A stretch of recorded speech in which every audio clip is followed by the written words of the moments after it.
Greetings, my people. This is your person, Freedom Temple Siwake Biafra. This is the voice of our leader, Mazim Nande Kano, the leader of indigenous people of Biafra. Please listen attentively. You have a lot to learn. A lot to learn. God bless you.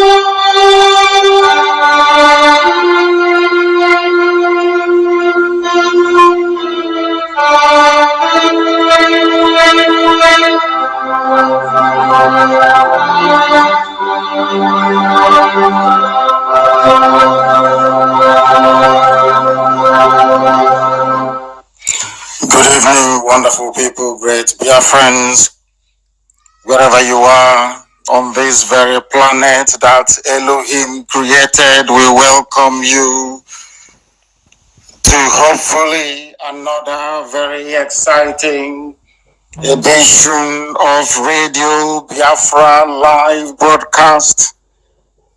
We also pray that it shall remain uninterrupted on this very day, the 24th of the 11th month of the year 2019, with the time now standing at approximately 16 minutes past 7 p.m. in the blessed land of Biafra. It gives me unique pleasure and it is my privilege to welcome listeners from right across the surface of this very earth in the 24 time zones of the world. There is Biafra, there are Biafrans gathered around their listening devices to partake and to participate in this very gospel of redemption.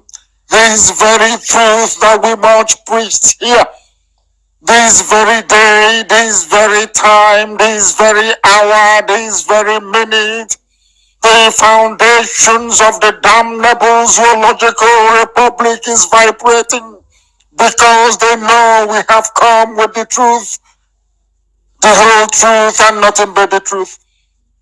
That is why the zoo will collapse. That is why the inevitability of the division and disintegration of that damnation created by the British must come to pass in our time. That Elohim may be blessed, that Chukokika Biama may be magnified, and those who have passed on in this very effort, that their death may not be in vain.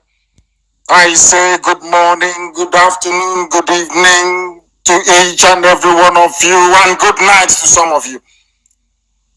Unlike any other, we are here under divine instruction behind this very microphone to propagate relentlessly this very message of hope, of freedom, a message of liberation, a message of knowledge, a message of enlightenment on this very day, because I assure you, the life of everything in that zoo will no longer be the same, because this night there will be thunderous revelations, I assure you.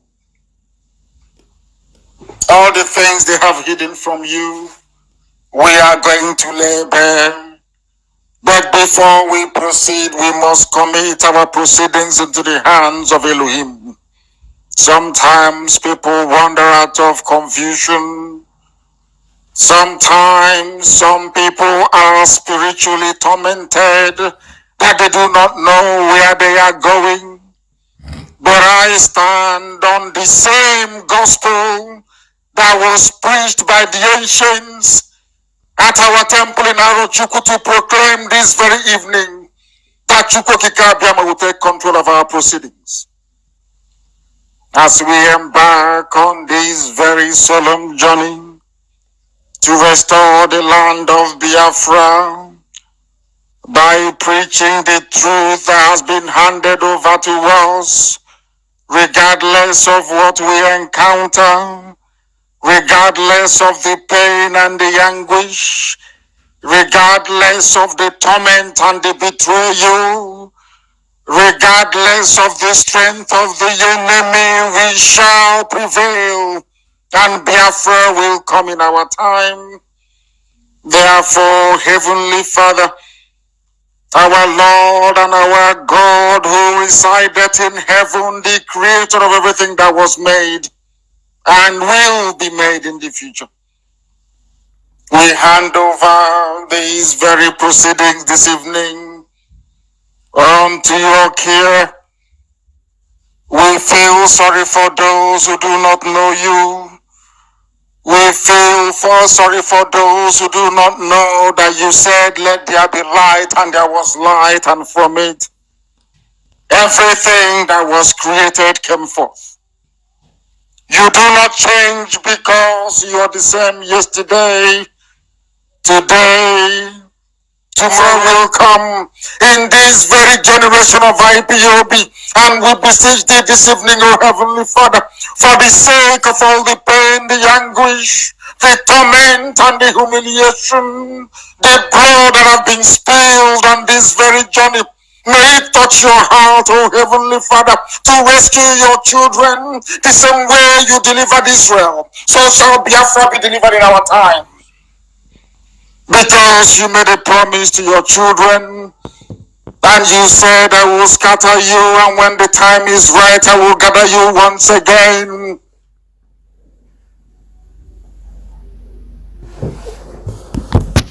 The manifestation of that very prophecy, we live with it every blessed day of our lives. With the state of Israel, and Biafra will come as you promised us. Because your Lord and your God of all creation, we ask you to continue to guide and sustain this very IPOB, that we may remain resolute, defiant, uncompromising, determined, never to retreat nor surrender until Biafra is restored and beyond, that your kingdom may dwell upon this very earth and in that very corner of Africa, where you decreed long ago that your light will shine, and through Biafra, light will come into Africa. We pray and we ask for the fulfillment of that divine proclamation, that this very IPOB will remain the vehicle through which your proclamations will come to pass in the lives of men. Therefore, we ask you, O Heavenly Father, to accept every praise, every adulation, every adoration, every bowed head, every bended knee, in total submission to your will, that your will, O Elohim, may be done in the lives of your children and those who believe in your redeeming grace. All this we ask in the name above every other name, the creator of time, space, and everything else in between. Now and forevermore. He said, without further hesitation, we will proceed this very evening to preach this very gospel, as has been handed down to us to preach, because anything we speak behind this very microphone will inevitably come to pass.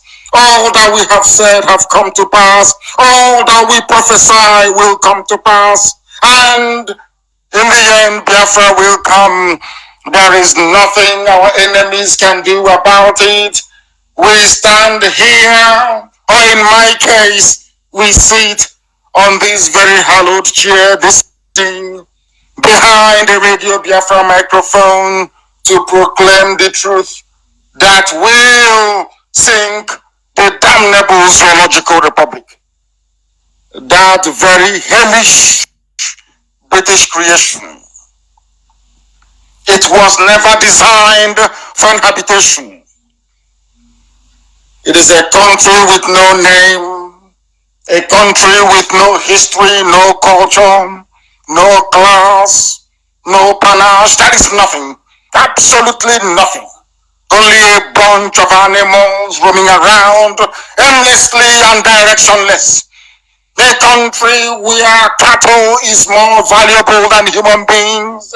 A country where mediocrity is celebrated, where ignorance is exalted, and where plagiarism is accepted as the norm. That can never be the portion for Biafrans. Not now, not tomorrow, not ever. This very evening we have come with three simple topics, very simple. Who started hate speech in the zoo? All of you celebrating and adoring Dr. Azikiwe. I will not call him Nnamdi Azikiwe because he never behaved like somebody who answers to that very glorious name, Nnamdi. Nnamdi means my Redeemer liveth. The name that I bear means my Redeemer liveth, which means that Chukwokika Biama is with us at all times. Azikiwe was a failure. This evening we shall prove it. And we come to Allen Onyema. He has discovered, to his great shock, that once you utter any set of words against IPOB or against its leader, your world will come crashing down. What is happening to Allen today will be a warning to every future Ifulefu that they will never love you. But we shall get to that later. This evening we commence, and I ask you to bring your pen and your paper. If you don't have a writing material, if you don't have your pen and your paper, this lecture will be lost on you, because we don't want the zoo to become the same again after tonight. Therefore, you must write that you do not forget.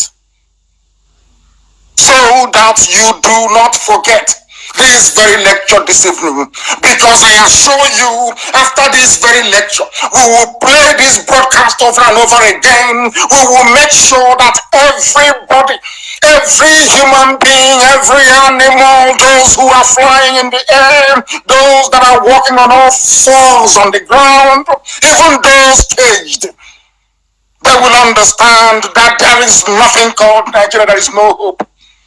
They are all a bunch of hypocrites. Official is unbelievable. All of the idiots who pride themselves in saying they are one Nigerians. Tonight is your shame. And we start very methodically, very diligently, that the world may bear us witness that this very agitation led by IPOB is not only righteous, but is the right thing to do at the right time, because there is nothing called Nigeria. The Fulani Caliphate is messing up with everybody. They are toying with our brains. They have deceived us. They are killing us. They are making life intolerable. Nothing seems to be functioning. No education, no viable school system, no health care, no roads. There are no jobs. Life is meaningless only for the criminals, the looters, the cheats, and the liars. No human being can stay under such a regime, only if you are an animal. And that is why I call Nigeria a zoo. I call Nigeria a zoo because they do not reason. The people cannot reason. Even dogs are better than them because they have brain, but they cannot reason very well with it. They have eyes, but they cannot see. They have ears, they do not hear. I do not understand. I begin to worry. to ask Chukwokitabiama in heaven, are you sure you created these people from West Africa? What is wrong with them? No wonder the Europeans came to West Africa to harvest us to the Americas, to work for them as farm animals. There is something wrong with our brain, I swear it. There is something wrong. Nobody can see what is happening in the zoo and wake up the next day to say they are Nigerian. There is something wrong with your brain, I assure you. You must be very sick. I have just discovered it. That you cannot serve Nigeria. It is impossible. Once you try it, you will be destroyed. Once you try it, Elohim will take away his protection and his glory from you. Once you try it, you become a person non grata to IPOB. And once you try it, you'll be destroyed by the zoo that you seek to serve.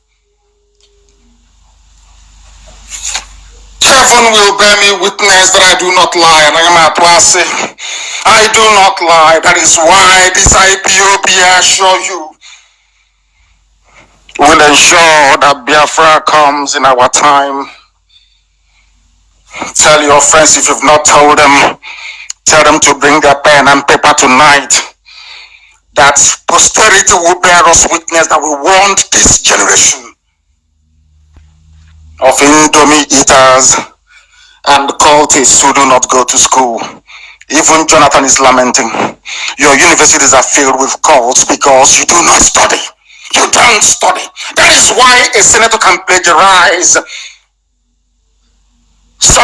law written by the Singaporean parliament and bring it into the zoo, and the journalist is interviewing him, asking him about the laws on his speech.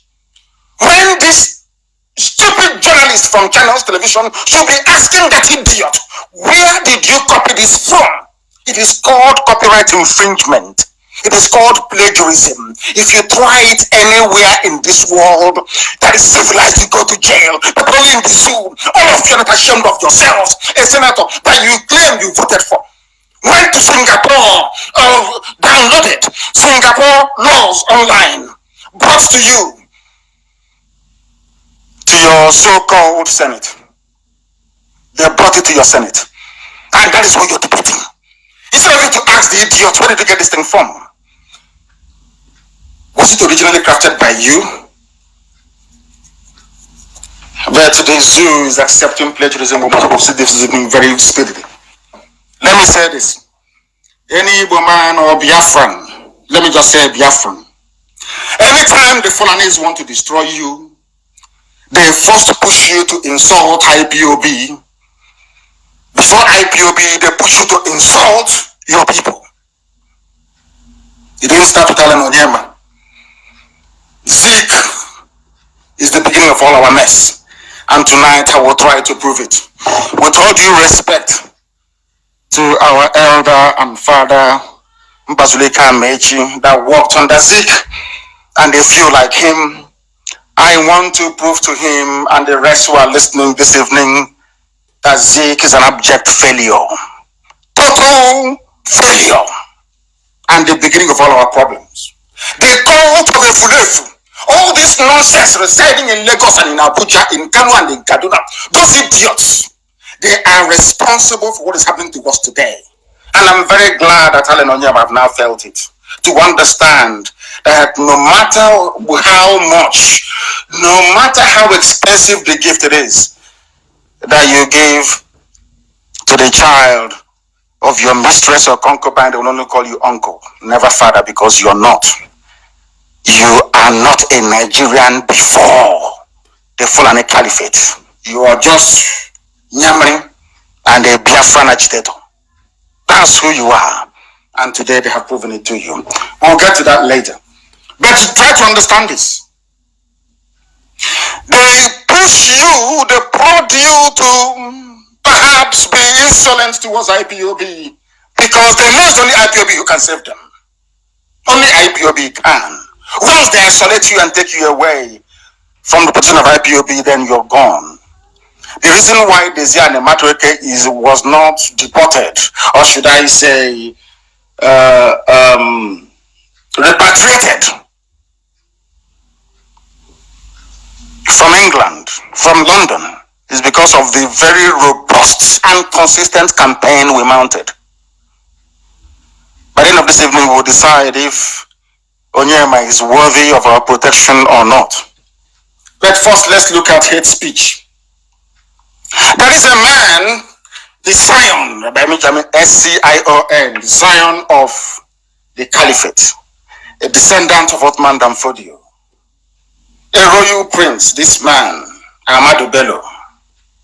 The Northerners looked up to him. By the Northerners, I mean the 13 Al-Majri states in the north, the Sharia states. They looked up to him to try and save them. He was their Messiah. And he did everything. The British trained him, groomed him, because when Britain went to the north, as I've explained time and time again, the hatred of Britain towards Biafran people is because we resisted them.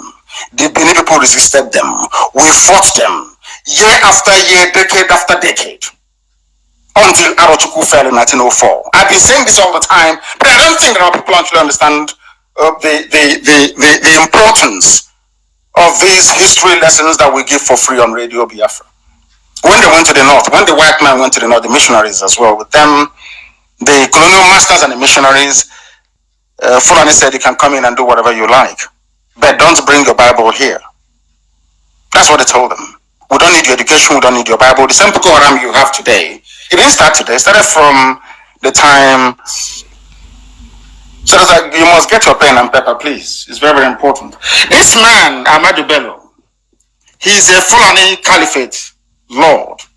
They were based in Sokoto. Sokoto was called Gobert. Sokoto is a Hausa territory. Understand this? This is something that Nigerians do not understand. They do not know this. They don't know the way the mind of the Caliphate works. They came into Gobert.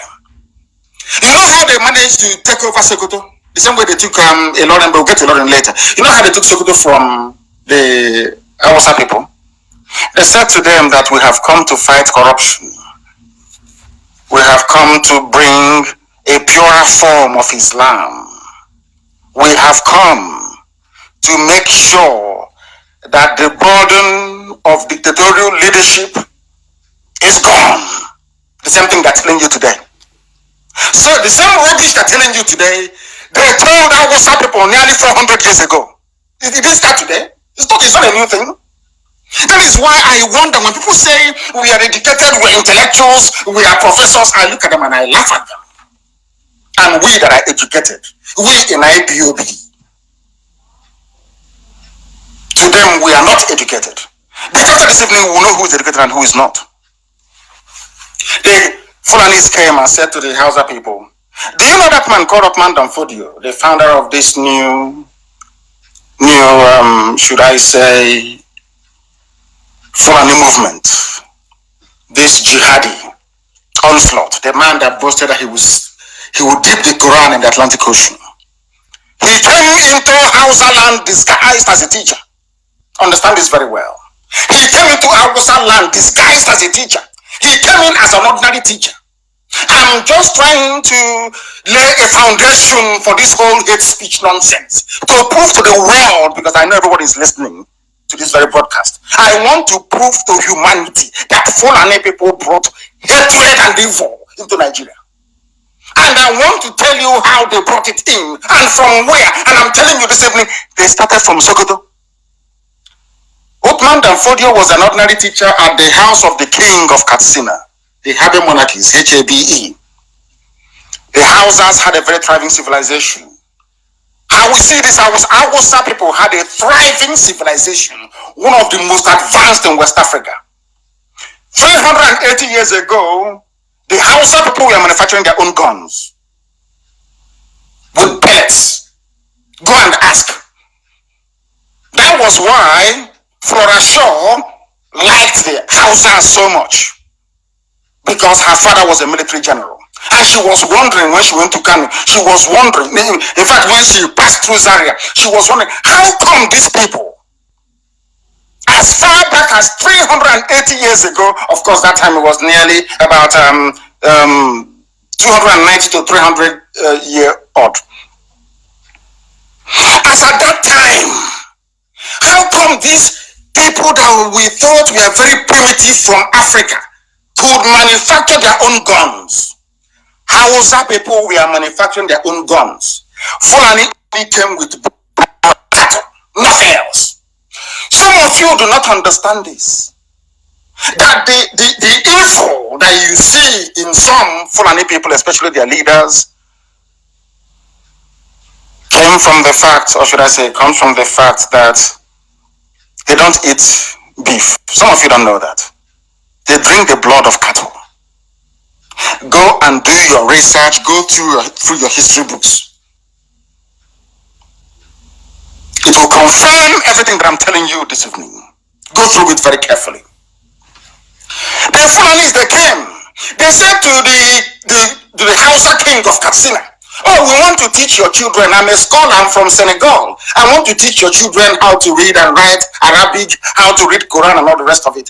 Do you know, as this man was busy teaching, the same thing that when Buhari, when he was alive, the same way they confused some of you idiots to think that he's a reformed Democrat that is coming to fight corruption. The same thing that London.The did. They allowed him into the palace. Because he's a scholar, he's a teacher, they saw him as an intellectual within the Islamic world, or should I say Islamic studies. They allowed him in.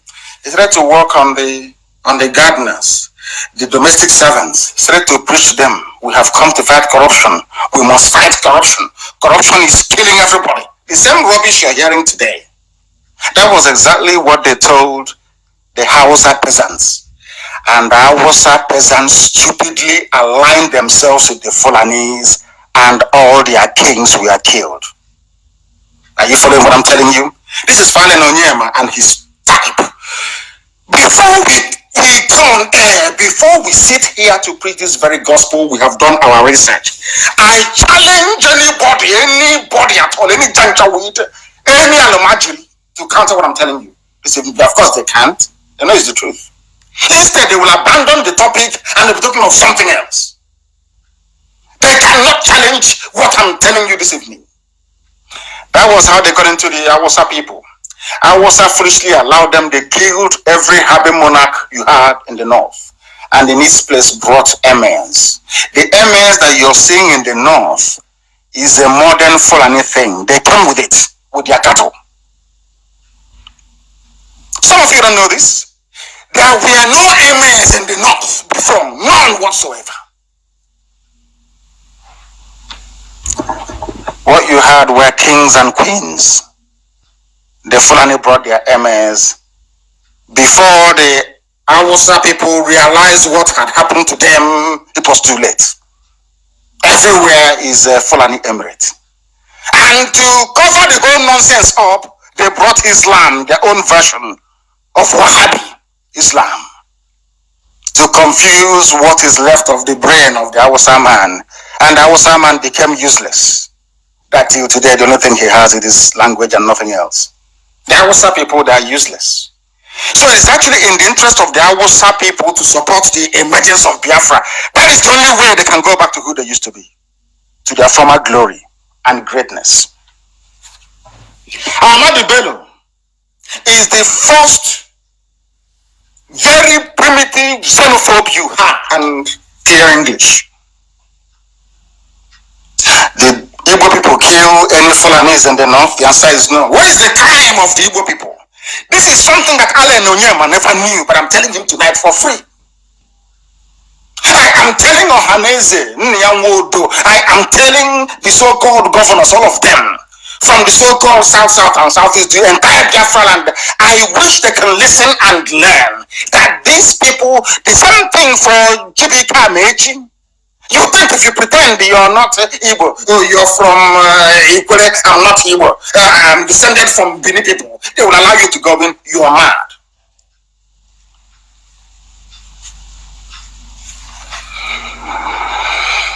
You are insane. Ahmadu Bello, listen very carefully. Today they are bringing hate speech bill into the zoo. I want to prove that it's the same people introducing hate speech bill. They are the hate speech makers. They brought hate into Nigerian politics. They brought hatred into. Let me say this thing to people, because I read today Junaid Mohammed, as usual, that glorified Alamajri. He was on from both sides of the mouth. That the Igbos, with them in power, there will be no Nigeria. They killed the leaders of other people. There is an impression I wish to correct this evening for the whole world to hear. The reason why Nzoku killed Ahmadu Bello was because of this speech, and the speech that Ahmadu Bello also gave in 1959 when he came to Sandhurst. Some of you know Sandhurst, where they train their soldiers. Nzoku was there, and so a few other people. Some of you don't know history because you don't read, you don't study, you don't learn. All it is, you gossip, you get your 2 gigabytes of data, you go online looking for Babcock sex video, looking for Big Brother. That's all you do. And you say, okay, can I raise the volume up? Talking absolute rubbish. Your mates are all over the world, protesting and learning, studying and trying to grasp how a functioning modern society should run. But you're a lazy youth in the zoo. What do you know? Listen very carefully to this. It was, you see, the same Fulani people telling you about hate speech. It's not good. Hate speech is bad. They are the ones that brought hate speech. You see the same Fulani telling you, we are fighting corruption. Onyema is corrupt. This person, they are the granddaddy of corruption. Go and check them everywhere. The only thing they know how to do very well is to protect their collective interest. They know how to protect one another. And that is the only thing working in the favor of Onyema this evening a bit. Because we need to protect our own. You remember Ibrahim Lamode of EFCC, how much he stole? We are going to remind the FBI, since the Department of Justice, let me not go to that. Let me finish first. Ahmadu Bello was the first hate speech maker in the zoo, number 1. These are the people that hate everybody who is not like them. And Britain created what I would call an experiment in the zoo. Nigeria was not meant to be. Britain knows this. During the time of independence, they asked Zeke and said to him, have you seen what happened in India?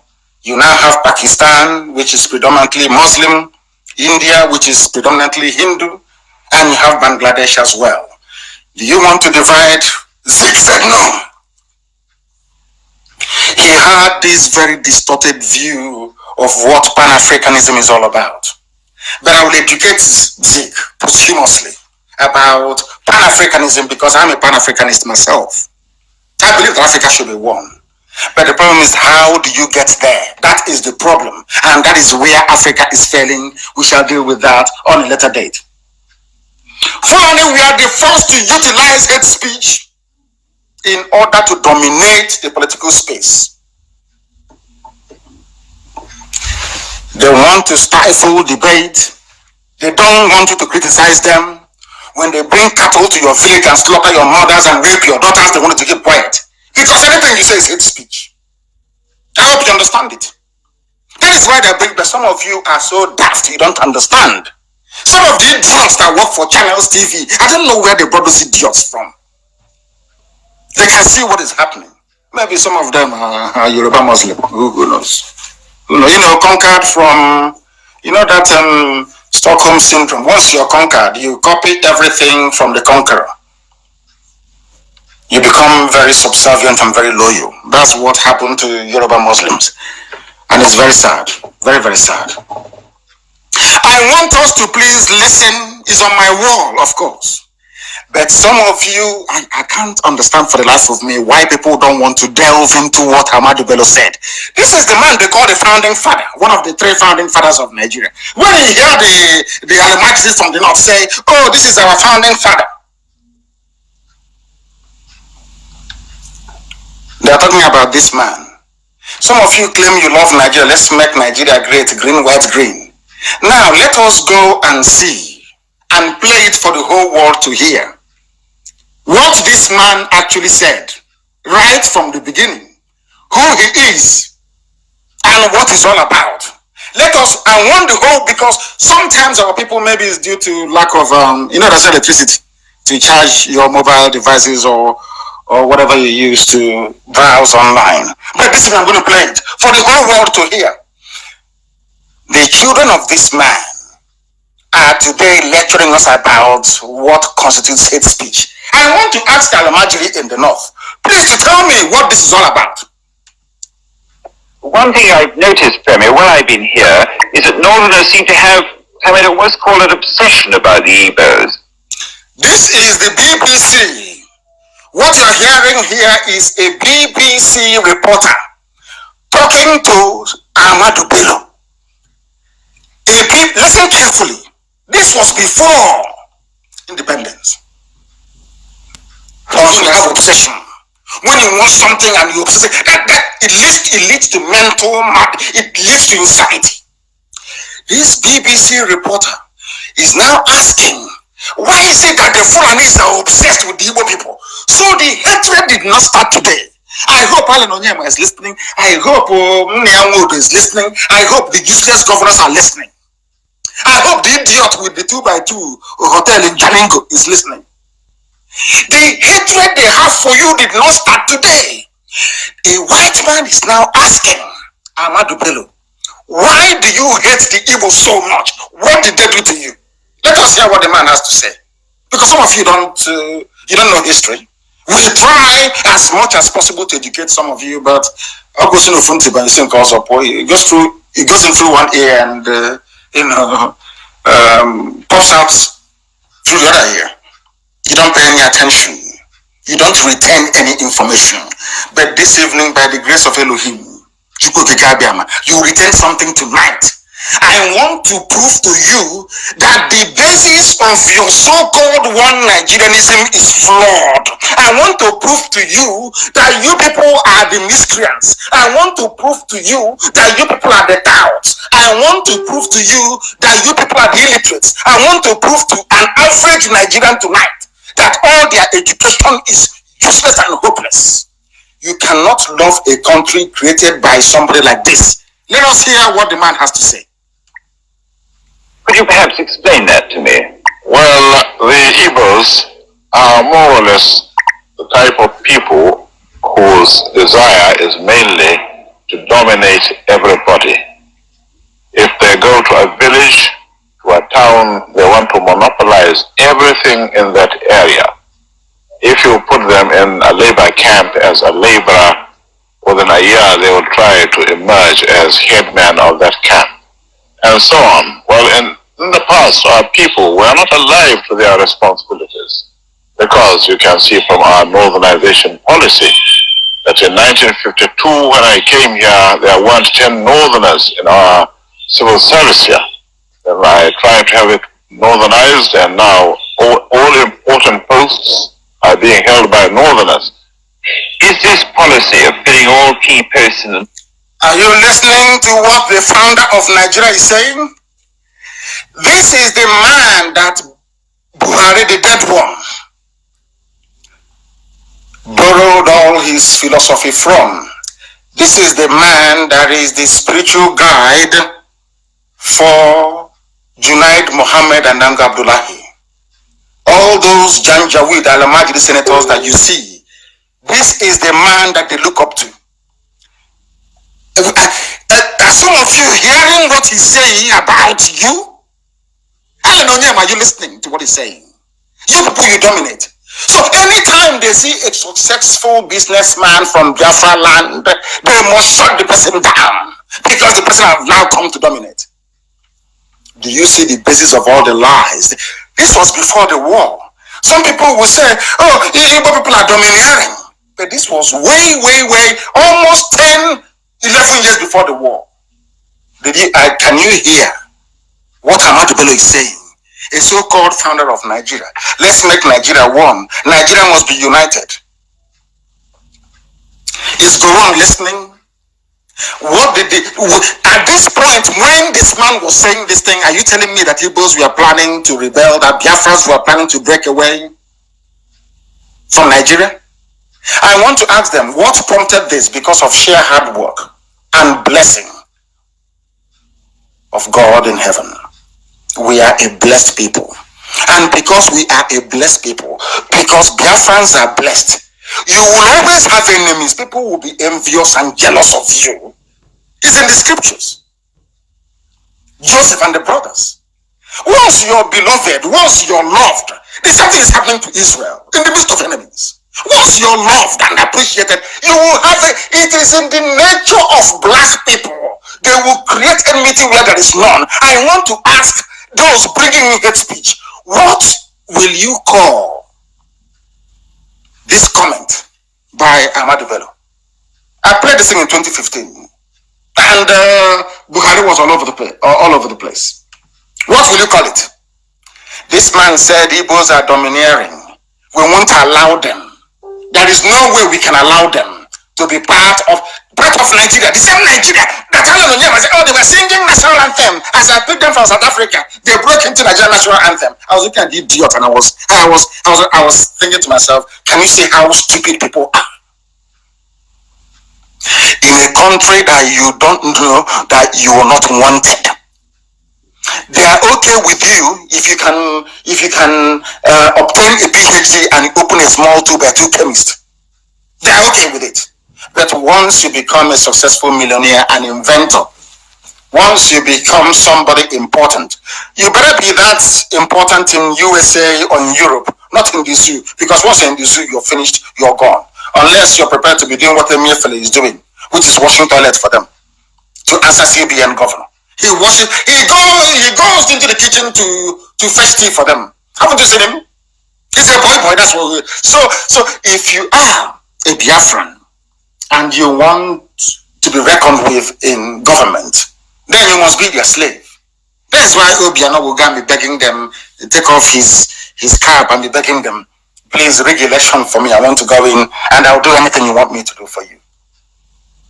And that's how they brought Fulani headsmen into Anambra State. All your governors, that's what they're doing. If you don't know, let me tell you. That's why you have a governor. Today he will say one thing, tomorrow he will say another thing. None of them is consistent. Not one single soul. They're all terrified. Because Fulani will remove them from power. Because Britain will look the other way. After all the media in Lagos and Bado and Abuja, anything the government says they should do. If the government can control the judiciary, how about ordinary newspaper? Of course, they're chaff. This is what the founder of Nigeria said, your so-called founding father. That means that from the inception of Nigeria, Biafrans were hated. Till today, they still hate you. But you don't understand it. You think we just came up one day started doing Biafra for the sake of it? No. The hatred is too much. The resentment is too much. The neglect of those slaves they captured in Onitsha and took them to Georgia, to Savannah.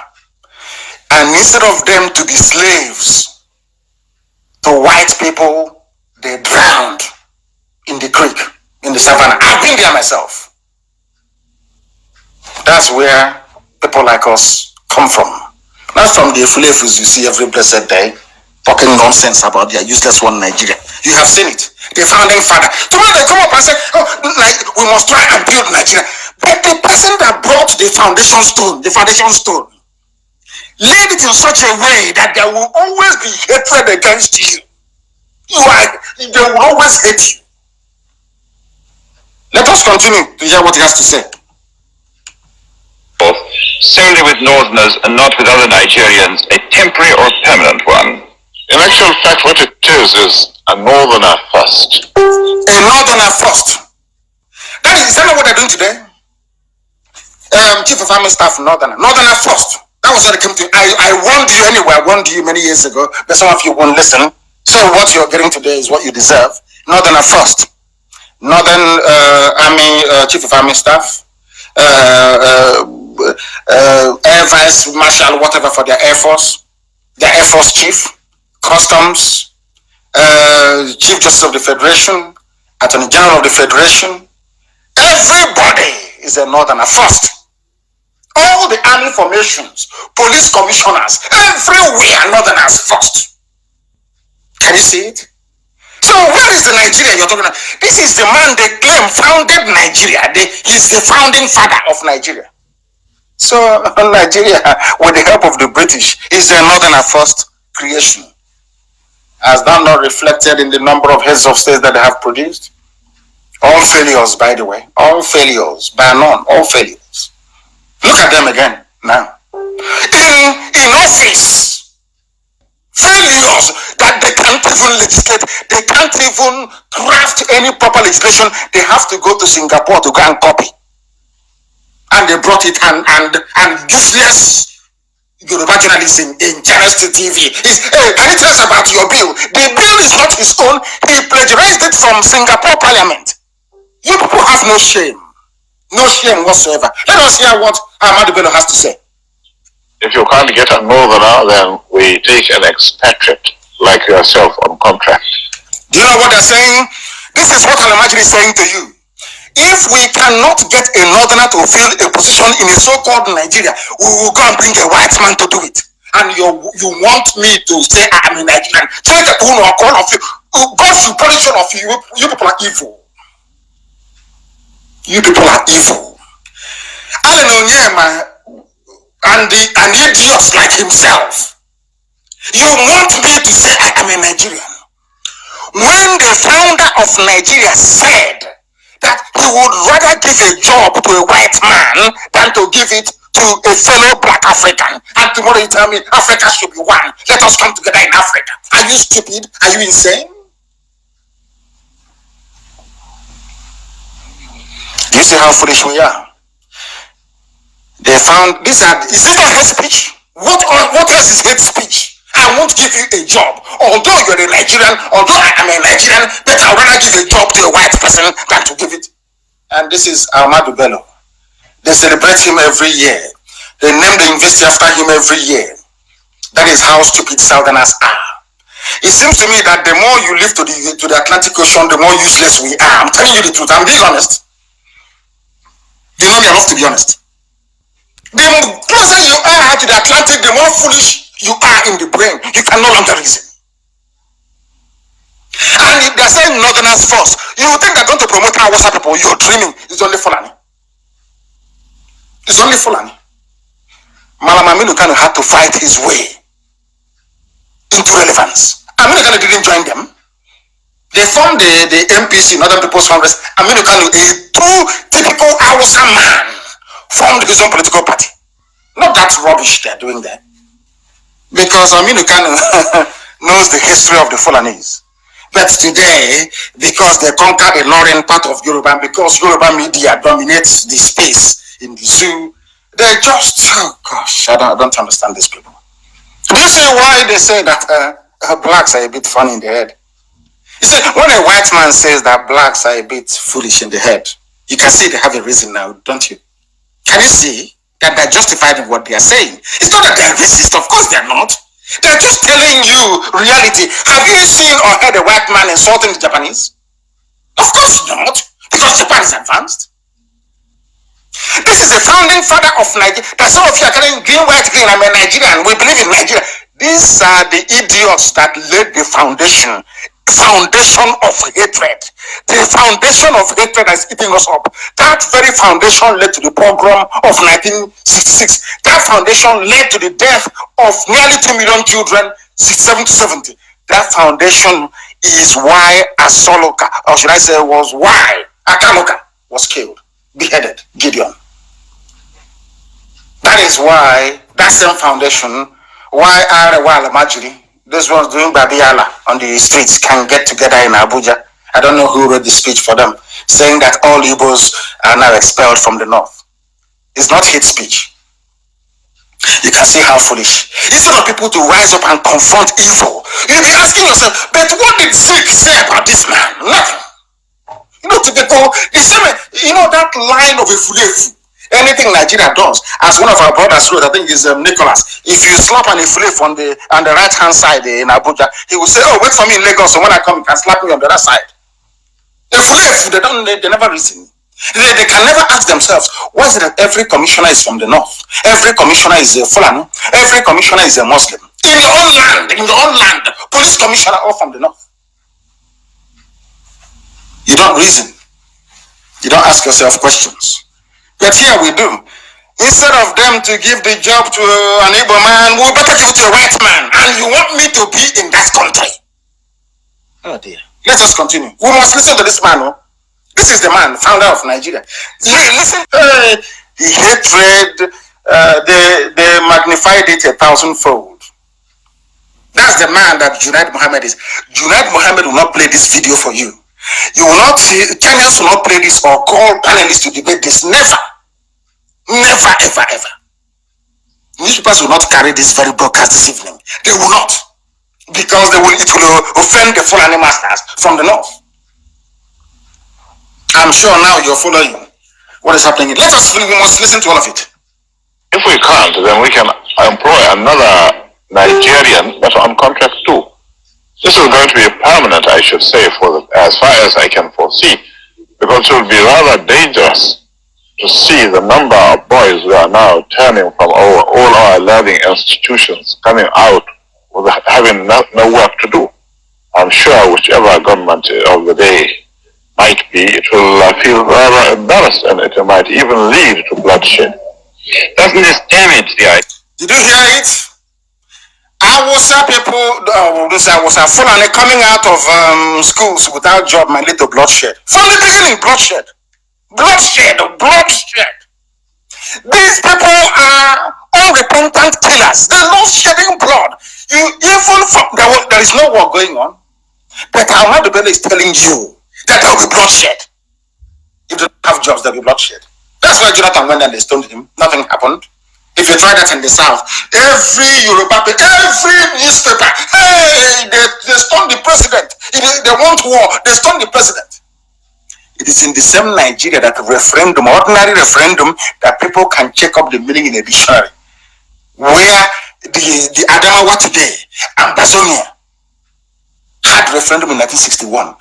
But to an average Nigerian journalist and commentator, if you say referendum, you say it's war. You want to bring war. You're saying, but I'm talking about referendum to ask people to, no, it's war. You want to fight a war. You said to them, no, sir, it is not, it's referendum. Can I please refer you to the nearest dictionary? No, it's war. Channels will pick it up, it is war. They want to cross war. I said, no, I am asking for a referendum. The same thing that just happened in Ethiopia a few hours ago. Is that war? No, but in Nigeria it's war. You can see how foolish they are. In Nigeria it is war.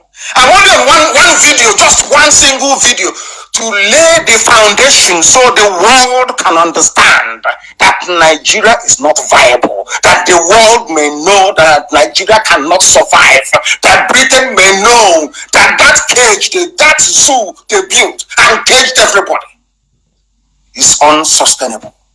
Unsustainable. Let heaven fall. But that zoo must fall first. It must come down. That zoo must collapse. It doesn't matter what they do. It doesn't matter. Hate speech bill. You people are the founders of hate speech. The 13 Sharia states of the north, you people are the granddaddies of hate speech. You want to do to us what you did to Hausa people. You think we don't have sense. You convinced Hausa because I don't know why you convinced them all, but you can't convince us. All this your nonsensical program, war against corruption, war against hate speech. Our country will divide. You look at Rwanda, it's hate speech. It's all rubbish and bunkum. You tried that with Hausa and it worked for you. Not with us. It won't work. So if there is no work, they will go to war, there will be bloodshed. That's what they're saying in effect. You know, we black people, we have a very funny way of feeling sorry for ourselves. We don't like telling ourselves the truth. We are not self-critical. We don't appraise ourselves. We don't sit down and say that what we are doing is wrong. That is why anytime you tell them, that's the way we reason like animals. You see a lot of people getting upset, but I say the same thing to myself. That is how you acquire higher state of reasoning, by being critical of by being self-critical, self-analytical.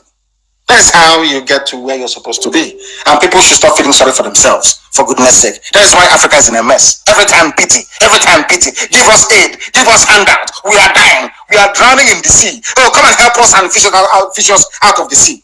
As somebody rightly said a few days ago, white people, if you bring a ship now to Igbo and say that you want volunteers who will be slaves in America, people will bring their own chains with them. Don't bother bringing any chains. We'll come with our own chains. That's how hopeless our land is. And we are IPOB and we are doing the best we can to fix it. Yes, all people in all regions in Nigeria being fair citizens of one country. Well, it might, but you are new to our region, but how many northerners are employed in the east? The white man is asking Ahmadu Bello, but all of you are Nigerians. He said, no, it doesn't matter. We are in the north. The journalist asked Ahmadu Bello, but all of you are Nigerians. He said, no, it doesn't matter. We are from the north. What matters to me is the north. Which has always been their policy from day one. And I'm asking myself, all those efulefus, your so-called governors, your so-called politicians in Abuja, the Alenonyemas of this world, don't they have access to all these materials? Somebody should send it to them. Send this very clip of Ahmadu Bello to every senator. Send it to all of them and ask them, are these people proposing this hate speech bill, is this not their father? And the whole nonsense will die off. And then we are busy discussing rubbish. Tweet this very video to all the senators and you see their shame come to light. Now we must proceed because the time now is approximately 13 minutes past 8 p.m. in the blessed land of Biafra. You can now see what a disastrous colonial experiment that the zoo became as a result of fusing together diverse cultures, religion, value system, everything is diametrically opposed to each other. That is, I'm sure that I posted it before on my wall, MNK, and I'm sure Amaka is reposting it also on my wall. This is the man who is a spiritual guide and the eternal leader of Junaid Mohammed and Dango Abdullahi. I remember playing this video in 2015 to warn idiotic Nigerians what they are in for in Buhari then, but they didn't listen. Today is playing out. Is there anything I said before that hasn't come to pass? Is there anything I said? Of course, it's only one thing we are waiting for, which is the coming of Biafra. And Buhari said I lied against him. Then it was reported, and I came on Radio Biafra to tell Buhari then, when he was alive, that you are not educated enough to speak the level of English or grammar that Ahmadu was speaking in that very video, so it couldn't have been you. He didn't pass his primary school, secondary school, no certificate. How he got into army training college is anyone's guess. He even forged his certificate, and today, of course, he's no more. Somebody is ruling on his behalf. He became a head of state. Only a Fulani man. If it's a Biafran, you find fellow Biafran saying, I am holding 7 PhDs. How can this man be going when I have 7 PhDs? But at least they can learn something from the Janjaweed, from the Alamajiri Fulani, from the north. It was these same Fulani people that used their hate speech. These same people, these same Fulani that used their hate speech. For those who do not know, they used their hate speech to convince and brainwash. You don't talk about brainwashing. Oh, Kanu is brainwashing them. But I'm asking the Fulani, when you came to, are you people from the north? Are you not migrants? When you came to Kobe, which today you renamed Sokoto, what did you come there to do? Without brainwashing the Hausa people, do you think you would have succeeded in replacing their kings with your emirs? Simple question. Because they succeeded in brainwashing the Hausa people, and we are here educating our people to counter them. That's why this is brainwashing. Kanu is brainwashing them. Because you know their secret. You know Fulani now. They think they're smart. They can do all their smartness with the middle belt, with the baggy people, with all those TVs. They can mess them up. Not us. We are Biafrans. We are naturally endowed with common sense and the ability to reason.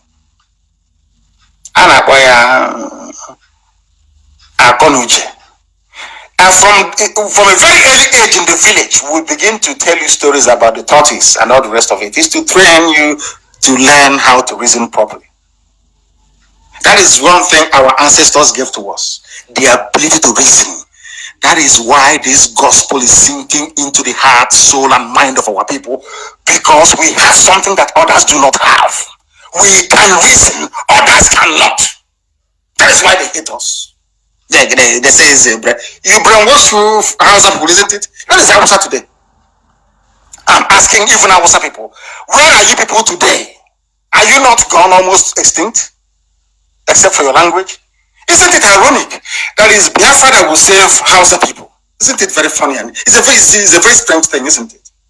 All those minorities in the north that they have smothered to extinction, only Biafra can save you. I'm appealing to those of them in the north. It's only Biafra that can actually save you. Because we want everybody to be free. From the zoo, from that British-built zoo. It was the Fulani that brought in hate speech, nobody else. Look at Hausa peasants today. Are they any better off after betraying their leaders? I'm asking Onyema and all those people that talk nonsense against IPOB and its leadership. I want to tell them something. After even Afonja that betrayed his own people, the Yoruba man, the Yoruba king in Ilorin that betrayed his people. After betraying your people to the Fulanese, what becomes of you after that? I just want to know. What becomes of your life after the betrayal? Look at, if you see an Hausa man today, some of them may claim they are Fulani, but actually Hausa. When you see an Hausa man today, ask him, what is the benefit, or what have you benefited from betraying your kings to these vandals from heaven, from Senegal? What have you achieved? What they achieved is that Gobert was renamed Sokoto, and all their kings were killed or sacked and replaced by Fulani emirs. All their governors, Fulani people, till this evening. That is the price of betrayal. So Hausa people betrayed their kings, and today they're suffering it. Nobody knows who they are. Apart from their language. BBC Hausa service, and they're jumping up. After, are you going to eat BBC Hausa service? What is your status in life? All those things that Malam Aminu Kanu fought for, where are they today? Because you betrayed your forefathers, betrayed your leaders, betrayed your kings. The same way some Fulefus are busy today running around trying to betray IPOB. Of course, we know them, they can't succeed. Because we came with education and enlightenment, very critical in the life of an average Biafran. That is the only thing we have. Once you speak sense or reason into a Biafran, they will accept it. They don't need to go to school. It's just, we are in their soul. Everywhere is IPOB. I said everywhere is IPOB on the ground. Not the old and the young. I said everybody is IPOB. They now recognize the need for us to be free. I feel sorry for Hausa people. They should form IPOB. Hausa should form IPOB in Kano, in Katsina, in Zaria, in Kaduna, all those places that they own. They should form IPOB, their own IPOB, and fight for their liberation. Hausa peasants are everywhere today doing Babiyala because they betrayed their leaders. The same thing became of us immediately after the war. All the betrayers, the Ifaginas of this world, the Wodos of this world, all the families that betrayed us, where are they today? They're the ones kneeling down and begging for governorship, kneeling down and begging for presidency. Are they the ones begging? Are we begging? The answer is no. I keep saying it, that the same trick the Fulanese used on poor, unlettered Hausa peasants of 17th century is what they are using on the South today. My friend writes about this a lot, and I love reading what he writes. Fani Kayode. He writes about it. The South is so useless. We want to repeat the mistakes that the Hausas made. We must not forget, look at how they operate. We must not forget that they brainwashed Hausa people helped the Fulanis that conquered them to conquer the Baggy people and all the so-called minorities of the Middle Belt. You know that Babangida, you know the former head of the Babangida, his father is Yoruba, but his mom is from Baggy, is Baggy woman. You know that? In case you don't know, I'm just letting you know. He's Yoruba, but his mom is Baggy. He is a very clever man. So he ran to his mother's people very, very early. That's why he got away with all the things that he got away with.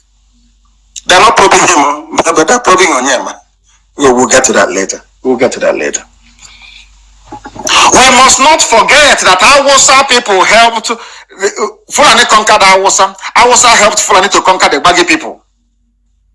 And the rest of the Middle Belt, the TVs, all of them. If they conquer you, help them to conquer other people. That is what they're doing. But some of you are too blind to see. You cannot see it. Ask yourself, how did Islam spread to Kogi State? Have you asked yourself that question before? Are they people of Kogi? Are they Igala people? Are they Fulani or Hausa? How come there's Islam there? Oh, so you think Quran fell from heaven and landed in somewhere in Igala land? No, of course not. It's through conquest. Fulani people are very clever. I must give them, to be honest with you, they are clever in a way. They are very clever. Once they conquer you, they brainwash you and tell you the other person is evil. You go and help them to conquer them. That's what they do. But in Biafra, they have failed. They have met IPOB, an immovable rock. Immovable. You cannot move us from where we are. It's impossible. You cannot. Not today. Never ever. They know you can. Can you bribe me? The answer is no. Can you buy over my conscience? The answer is no. So there is no alternative than Biafra. We are unbuyable, unbribable. Not in this world, not in the next one. We remain determined to get our Biafra. Do you know that they conquered the TVs, the Domas, the Gala, and the rest? And you know what they did during 1967? This is how clever they are. And I now believe with the help of the British. You know what they did? You are not angry. God. The TV people did not get angry with the Fulanis that conquered them. You know what they did? They now said to the TV people, the real enemies are the Igbos. Oh, you came and conquered me.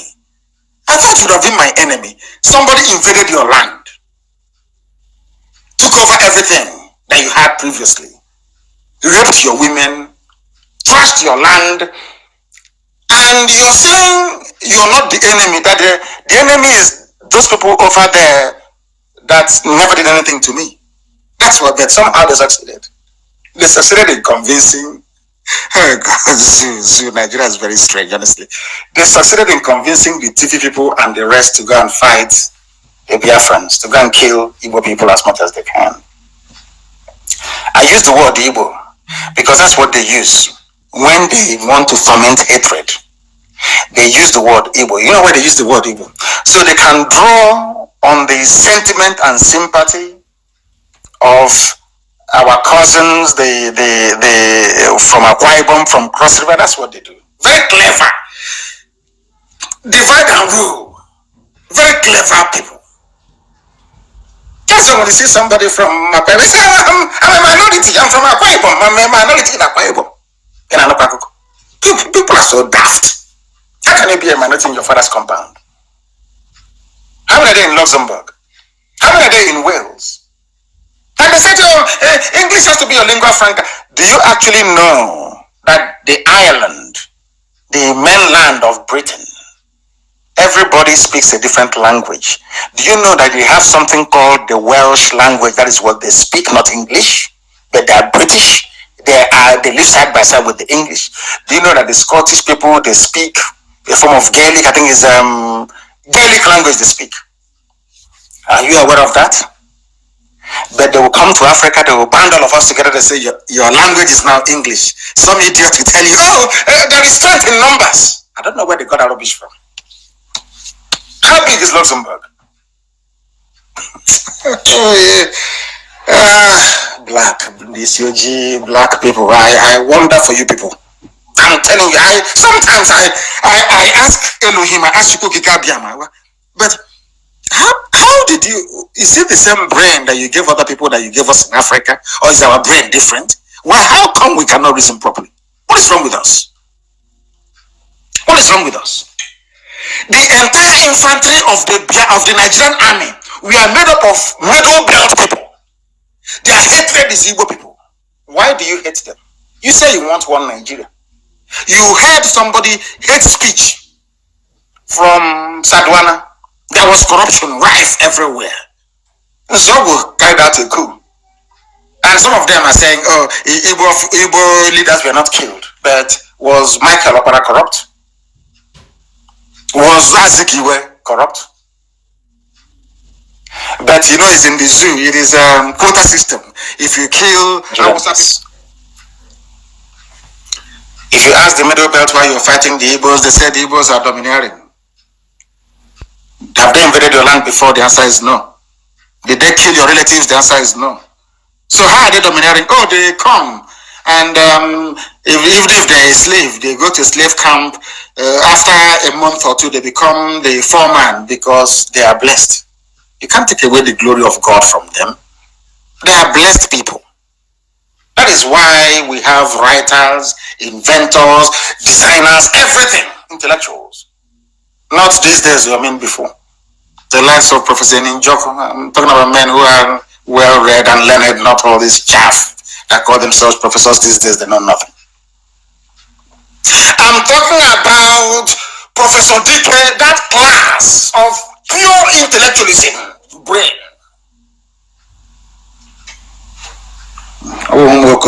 At universities these days talking absolute garbage. Ask the Middle Belt man. But today, isn't it very strange? The Danjumas of this world that fought and killed Ironsi. He killed Ironsi. He's the one telling you to go arm yourselves. Things are happening. And now they quietly reminded him of his oil interest, his oil blocks, and he kept quiet. And the Alumajiri came in with their cattle, slaughtering them at will. You can know because you've been compromised. You can no longer say anything. People like us say whatever we like because we are uncompromisable. Do you understand that? They didn't stop there. You know what they did? You know they're very clever with the help of the British.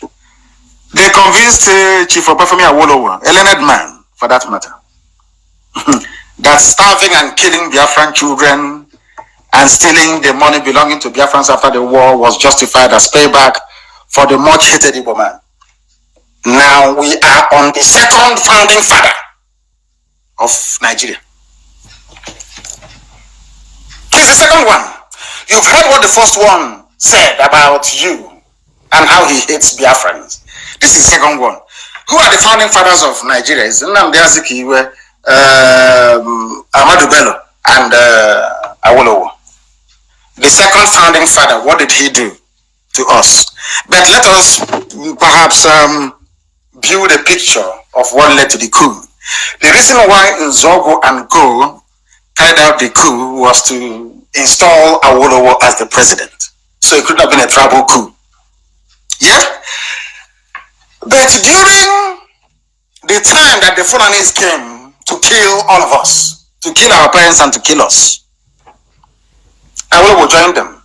Awolowo no longer remember that Igbo officers carried out a coup to make him the president of Nigeria. He joined them against us. That's another second founding father. Your second founding father, people are saying to me, oh, why don't you work for Nigeria? I just want to ask a simple question. The first founding father that made Nigeria, you claim founded Nigeria for you, of course is a lie, is Ahmadu Bello.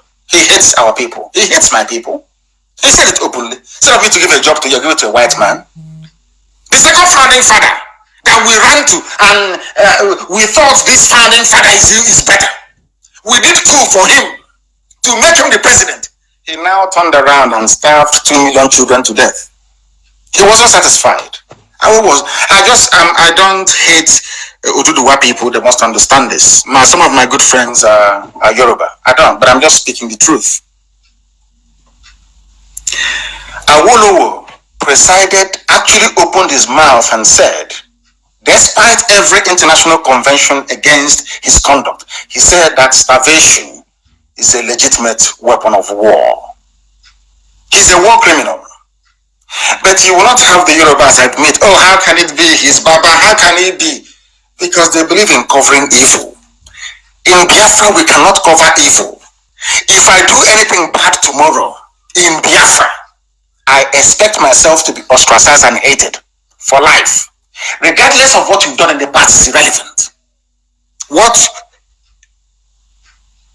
you did today is what matters. I will join them. Let me repeat, when you hear some Yorubas who are not educated, some of them, not just them, of course you have Efulefus, they are bound everywhere. Idiots are even more in Biafra land than elsewhere. When you hear them talking, oh, what Baba did was good, but the coup that the Fulanis used as justification to kill 3.6 million, of course, not just them, but the whole world, killed 3.6 million Biafrans, is to put a Yoruba man on the seat of power. Nzogu did what he did as an Igbo man to make Awolowo the president. So where is all this hatred from Yorubas coming from? I just don't get it. Of course, the coup failed because another Igbo man thwarted it. Agiransi. Do you understand? Now, I am struggling this evening. I want to paint a picture for our people to understand that believing in one Nigeria is the greatest idiocy anybody could possibly involve himself with.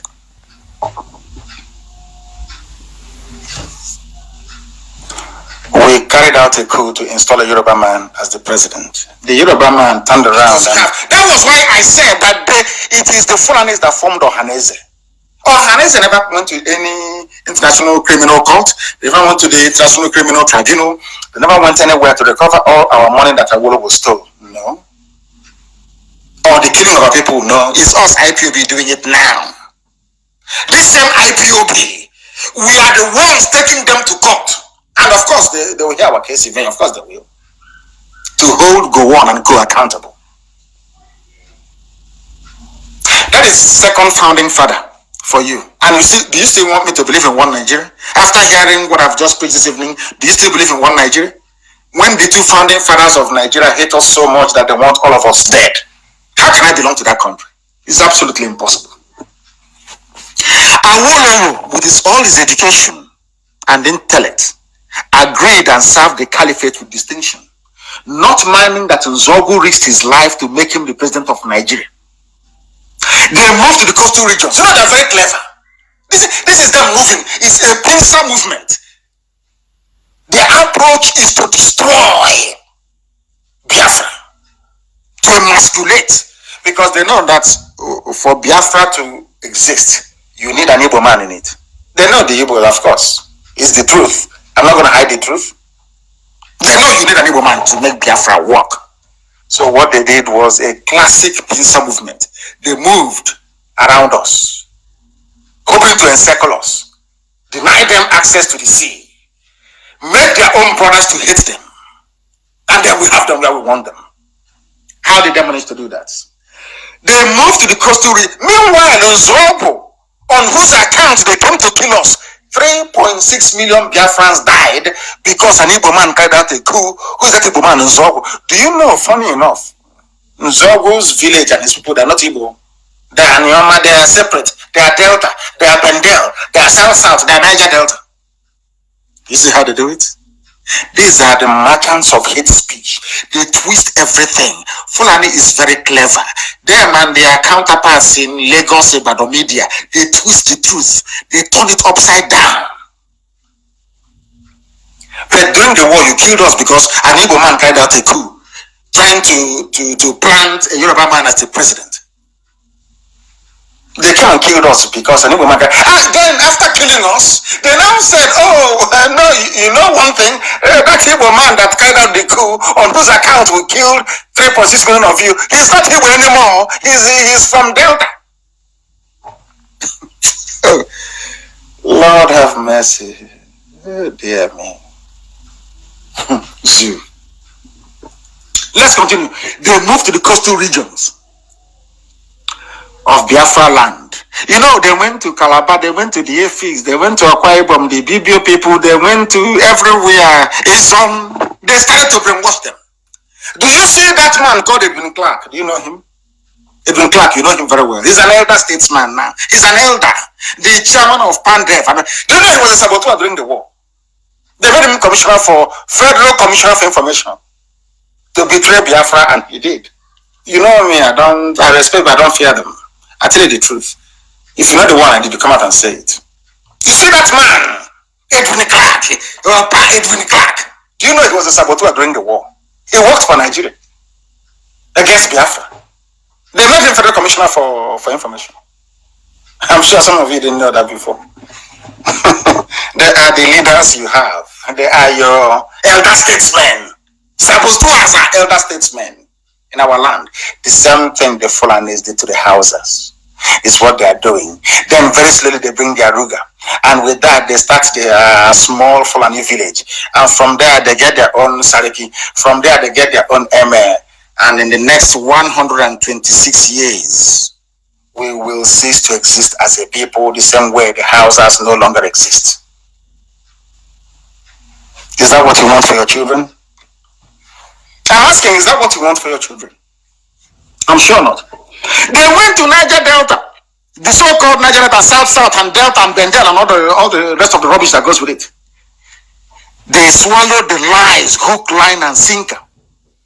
Ken Seruwa went to my alma mater, Government College, formerly Fisher High School. And by the way, Chino Achebe was there as well. And so was Cyprian Ekwensi. Is that correct? Yeah, I think so. All the greats and the good, they went to Government College, Umuahia. And I too was there as an Umuahian. There they teach you everything you need to know in life. I'm telling you. Ken Seruwa went to Government College, Umuahia, with the scholarship of the eastern region. But he left when the war broke out. He joined his good friend Abacha, thinking he can betray his people. Before Abacha killed Ken Seruwa, Abacha said to him, "You think you can betray me the same way you betrayed your people? Ask those who survived that trial, like the likes of Mite. I think one of them is called Mite. I think he's a lawyer in Igbo. Ask him, he will tell you. He will tell you." Abacha said to Ken Seruwa, "You want to betray me as you betrayed your people." Who are his people? Biafrans. After everything that Ken Seruwa did, we don't learn. We Biafrans, some of us, we don't learn. They still killed him. But I'm very glad and very happy for the Ogoni we have today. And I'll tell you why in a minute. Still in a few homes in rural areas, they call them Niger Delta. They prefer the Fulani murderous headsmen to their own hard-working cousins from upland. Some of the pigs from there, when they talk, you can sense it. As soon as Hausa and Bagi new Islamic converts helped the Fulani to defeat the Yoruba army at Ilorin, the Yoruba raised themselves, were recruited into the Caliphate anti-Igbo, anti-Biafra agenda till today. Because Otman said, "My mission is to go to dip Quran in the sea." So their approach is very simple. The British told them that the only obstacle you have are the Igbos. So you must devise a means to conquer them. So what the Fulanis did very cleverly is, anybody they conquer, they did something to the Hausas, to the entire Middle Belt. Everybody they took them. The Bira people, everybody they took. Once they conquer you, the first thing the Fulani Caliphate drums into your head is hatred for the Igbo people. That's all.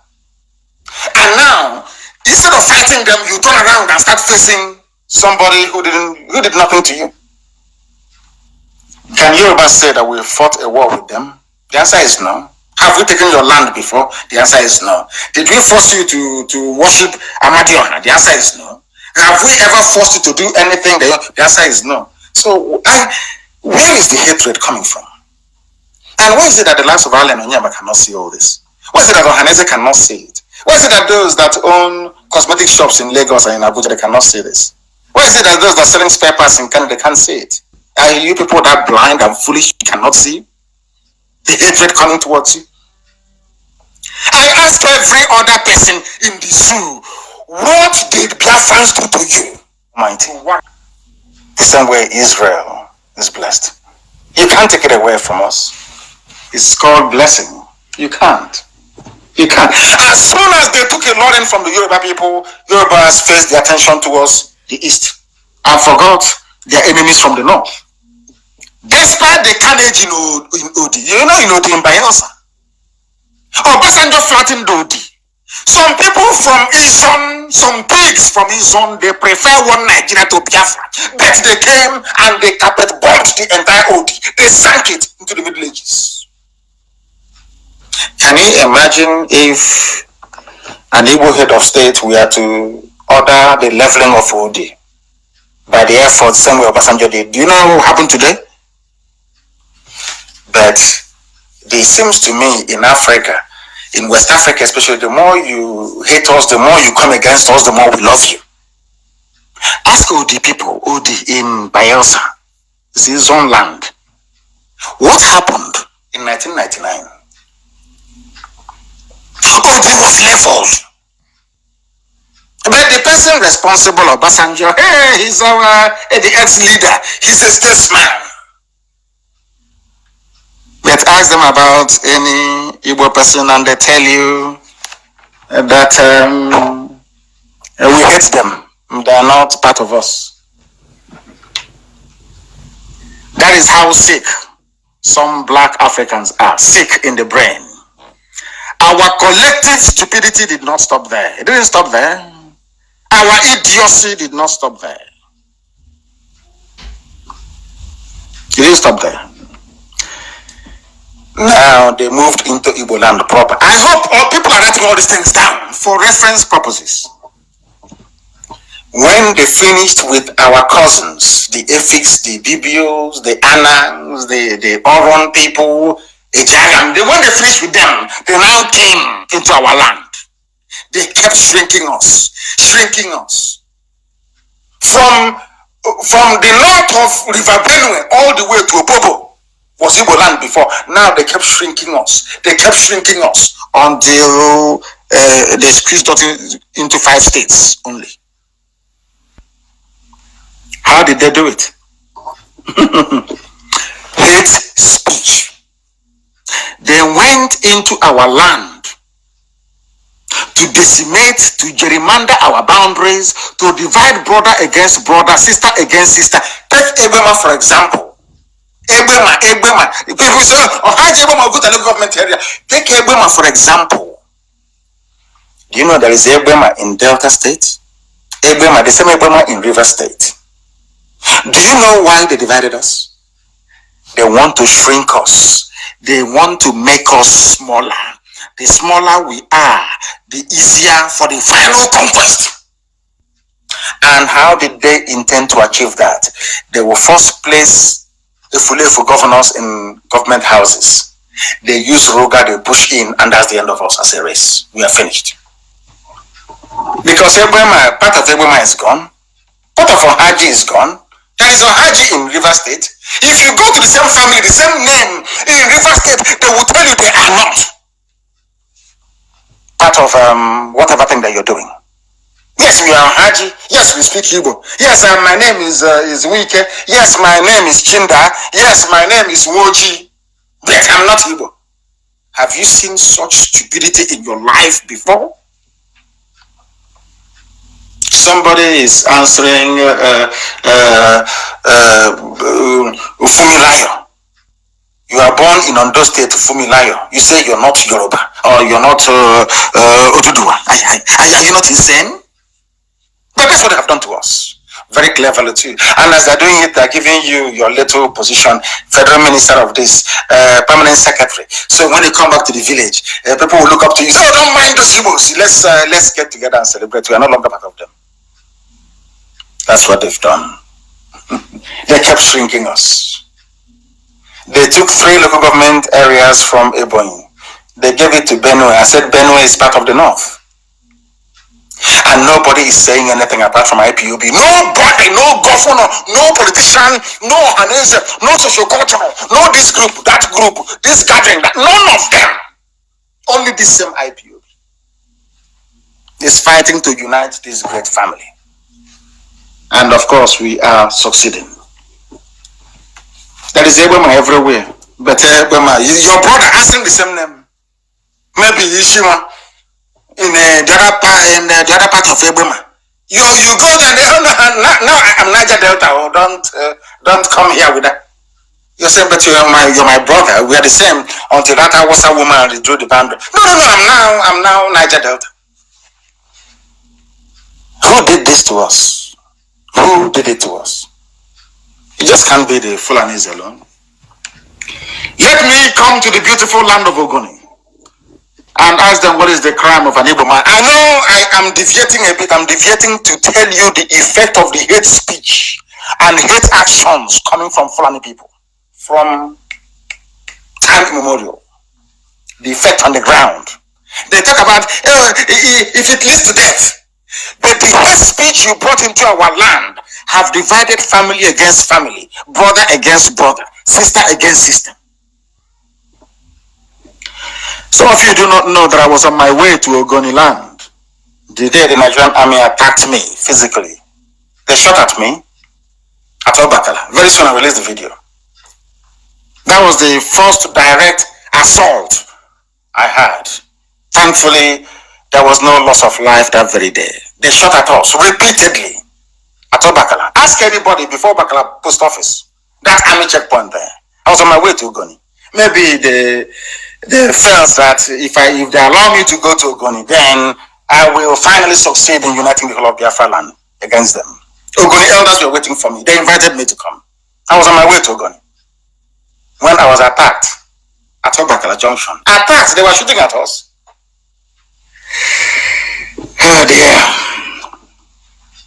The reason for that attack can be traced back to the fact that we preach the gospel of Biafra restoration in Ogoni land. But I'll still go to Ogoni land someday soon. It was the great work the Fulanis did with their hate speech that made it possible for the lives of Chibika Mechi to be answering Rotimi, an Igbo man. When he suits him, he is Chibika Mechi. When he suits him, he is Rotimi, the lion of Niger Delta. No longer an Igbo man. Chibika Mechi is his name. He's eating with the caliphate. The day they will strike him, the idiots will come here and say, oh, let's try and defend Chibika Mechi. If you ask him, he say he is from Rivers, not Igbo any longer. Only when it suits him will you hear him say he is Igbo. They moved into Igbocha and succeeded in convincing our own people, the same people from the same family, that we are no longer the same. You know, in the same so-called river, so they have people, Omoadolu, the children of one lone daughter, not Omoada Fumilayo, Omoadolu. They say they are not Igbo. Oh dear me. There are a lot of people. I love all of them, of course. What they did when I went to Igbocha was exemplary. All of them, everybody. I went to Niger Street. I didn't announce my visit to Igbocha to see our brethren from the Joy Youth Council Elders Forum. I want to address them. In Niger Street, if you know Igbocha very well, Niger Street, at the heart of the town, within 30 minutes, everywhere was blocked. People came out to see us. It was marvelous. I love everybody, but you know me, I'm self-critical. So when you hear me say some of these things, it's because I want you to repent and to change. Not because I hate you. No, I don't. I say it out of love, compassion, and care. We are one people. But Obibo in Igbocha, Obibo. They are very special to me, very dear to my heart. Because everywhere in Igbo land has dual name. You have Afara in Abagana. Afara is where I come from, in Ibeku. But there's Afara in Abagana, there's Afara in Ikeduru. But there's only one Obibo, only one. The heart. And they behave as if they are the heartbeat of this very movement. And I commend them for that. Obibo, I'm telling you. I must commend them for that. But they told us that it's called Oyimbo, or whatever rubbish they call it. It's like telling me that Kanu is no longer an Hausa territory. It's just unbelievable. They would have succeeded if not for the coming of IPOB. Very little they would have succeeded in taking even Obibo. The heart. And once they capture Obibo, we are gone. That is the heart of our land. But that is why I believe that the capital of Biafra will actually be in Iguacha, to be honest with you. Because it has everybody in there. Everybody is represented in Iguacha. But that's a debate for another day. Some people may disagree with me, but that's what I think. Capital of Biafra should be in Iguacha. I'm telling you. Before the coming of IPOB, that's before, not now anymore, a badly informed Ikwere man will tell you he's from Bini, but his name is in Jok. But all that is gone, it's in the past. But I'm just trying to let the world know the effect of the hate speech and hate actions from Fulani, how damaging, that we are the ones that felt it. We've been feeling it for the past 84 years. Fulani hate speech and hate action. My pride for Obibo knows no bounds, of course. The same way that I feel an affinity to Aba Onisha and Abakaliki. I am indeed proud of Obibo, I must tell you.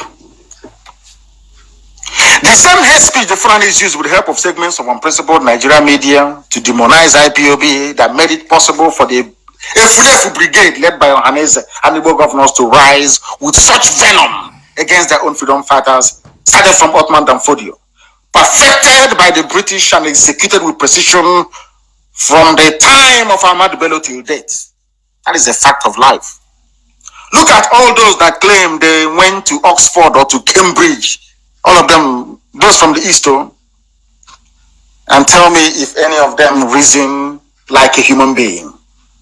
All of them that claim they studied in England, as I did, from Honeyawode to the lowest boot-licking Fulani lapdog in a government lodge, they are all against IPOB, despite the fact that we are fighting to save them from certain death at the hands of the caliphate masters, not also minding the fact that their caliphate masters are the principal sponsors of cattle-herding terrorists in our land, killing us today. That is how stupid we have all become. We celebrate failure. You celebrate failure. Those who are saboteurs are those you are eulogizing, praising them to heaven. Oh, leave him. He's our son from our village. But he was a saboteur. He was responsible for the death of your people. He is serving Fulani Caliphate. Can't you understand it? Now, let me ask this question. Do you think if Boko Haram were a Biafran group from the south, that any of us will travel abroad or be alive today? Believe you me, Britain will send nuclear bomb to level the entire place.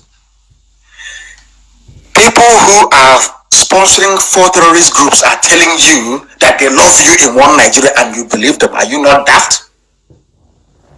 ISIS in West Africa is called ISWA, the one led by the son of Mohammed Yusuf, that Buhari, when he was alive, personally recruited. He was in a court of law. Some of you don't know this. He was released, the son of Mohammed Yusuf, Al-Banawi. He is the head of ISIS in West Africa, recruited by Buhari when he was alive to head that terrorism. He was arrested and released by Justice John Soho. You know Tozo, John Tozo? Released him for lack of evidence. A terrorist. You also know about Al-Qaeda in the Maghreb.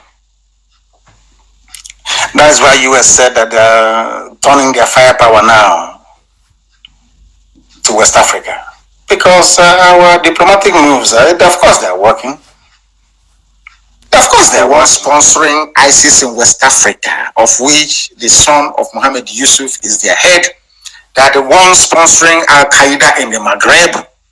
They are the ones sponsoring Boko Haram, and they are the owners of Fulani herdsmen, 4 terror groups from Fulanis from the north. And they tell you that they want one Nigeria, and you believe them. Are you daft? Imagine if Boko Haram or any terror group were to come from the south, what they would do. They will use that justification for everything. But when they come out to run for high office, nobody reminds them, or no one says to them, oh, but you people have now generated 4 terror groups. How come? Because they conquer, the effect of the loss of a Loring on the Yoruba psyche is very damaging. That is why Nigeria is the way it is today. Because the Yorubas control the media. So they have significant influence in day-to-day public discourse. But some of them are Islam. Are you telling them that they're going to work against their Islamic brothers from the caliphate? The answer is no, they can't. That is why Nigeria is in such a mess. Now you know. I hope you're writing everything down this evening. Because the zoo cannot be the same after tonight. You know that. We'll repeat this broadcast almost every day for the next 7 days so that the whole world may know the truth about Nigeria. Hate speech about Woko. Obasanjo destroyed Odi, nothing happened. He said 12 police officers were killed by unknown gunmen. But the same Obasanjo visited the houses of the leaders of Boko Haram that were busy slaughtering both military, police, and civilians. He went there to beg them to stop. Remember why they killed the brother of Mohammed Yusuf? Because he allowed Obasanjo to visit him. They are killing people. Obasanjo went to see them. Inodi, 12 policemen allegedly were killed, and he sent Nigeria Air Force to bomb everywhere. Because then Biafrans were not one, we are not united. But in the north, you can't do that to Boko Haram. Because their senators, their governors, their ministers, everybody is behind them. But in Biafra land, the Fulani will put pressure on our governors, on our ministers, and our senators to abandon IPOB fighting peacefully for their freedom. But those using terror to get everything for the north, then they just allowed them.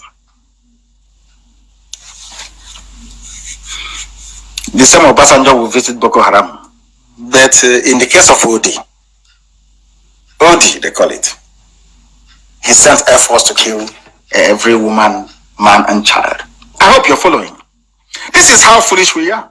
No wonder Europeans concentrated their efforts on the coast of West Africa because when they were looking for animals to work in the farm in America and in the Caribbean, they came to West Africa. You have seen how foolish, even the Fulanis, ordinary Fulani, they are making use of our brain.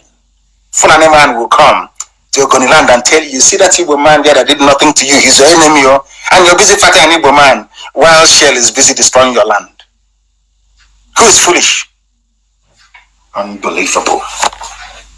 The semi-literate Almajiri senators from the arid north should be guided by these facts, that they are the ones that started hate speech. All those Almajiri senators from the north talking about hate speech this, hate speech that, you must all know that you are the ones that started hate speech. Some inhabitants of the abominable damnation, especially those from the south with their warped and misguided sense of patriotism, still accommodate these very obnoxious and downright ignorant views of the Janjaweed to begin desert dwelling cow loving reprobates. Of course they are. I actually wrote this on my page. I have asked Britain to humanely dismantle their zoo, their big African zoo called Nigeria, to help put the animals inside it out of their misery. I am begging Britain, please put your zoo to an end because the suffering is becoming unbearable. There is nothing the Fulani can contribute to the advancement of daily life. They are not noted for having founded any growing civilization. None whatsoever. They'll just copy, adapt, steal, and pillage. The undisguised and raw hatred from the core Arewa North is represented by the founder, so-called founder of Nigeria, Ahmadu Bello.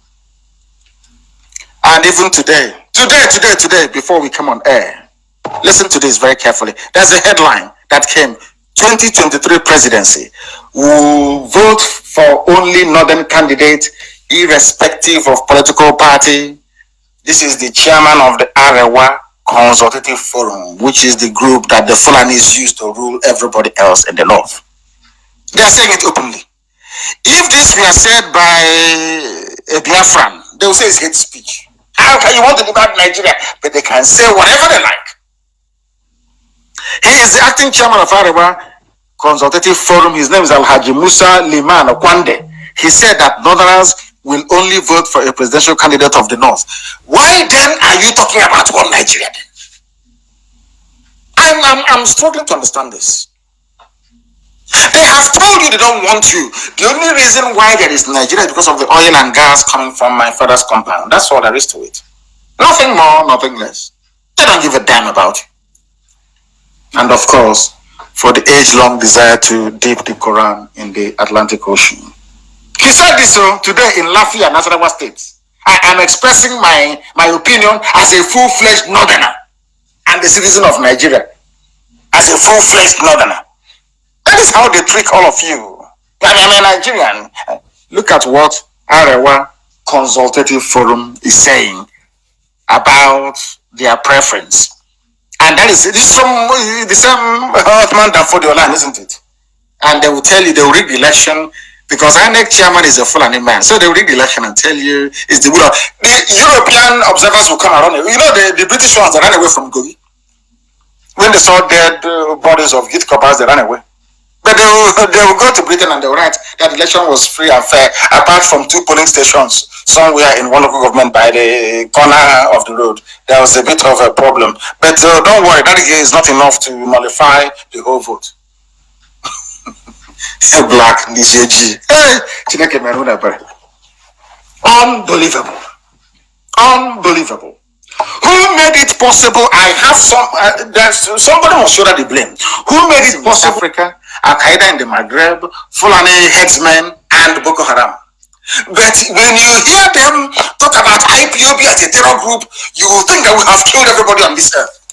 But they're the ones doing the killing. They're the ones bombing, doing banditry and kidnapping in the north. That is the warped sense. I can't reason this through, honestly. I put it down to those I call the intellectual Efulefus, led by Dr. Zikiwe. I've now come to Zikiwe. The same way Ahmadu Bello is the father of modern hate speech in Nigeria is how Nnamdi Azikiwe is the father of Igbo One Nigeria Efulefus in our land and beyond. It was Nnamdi Azikiwe that brought betrayal into Eastern political mentality.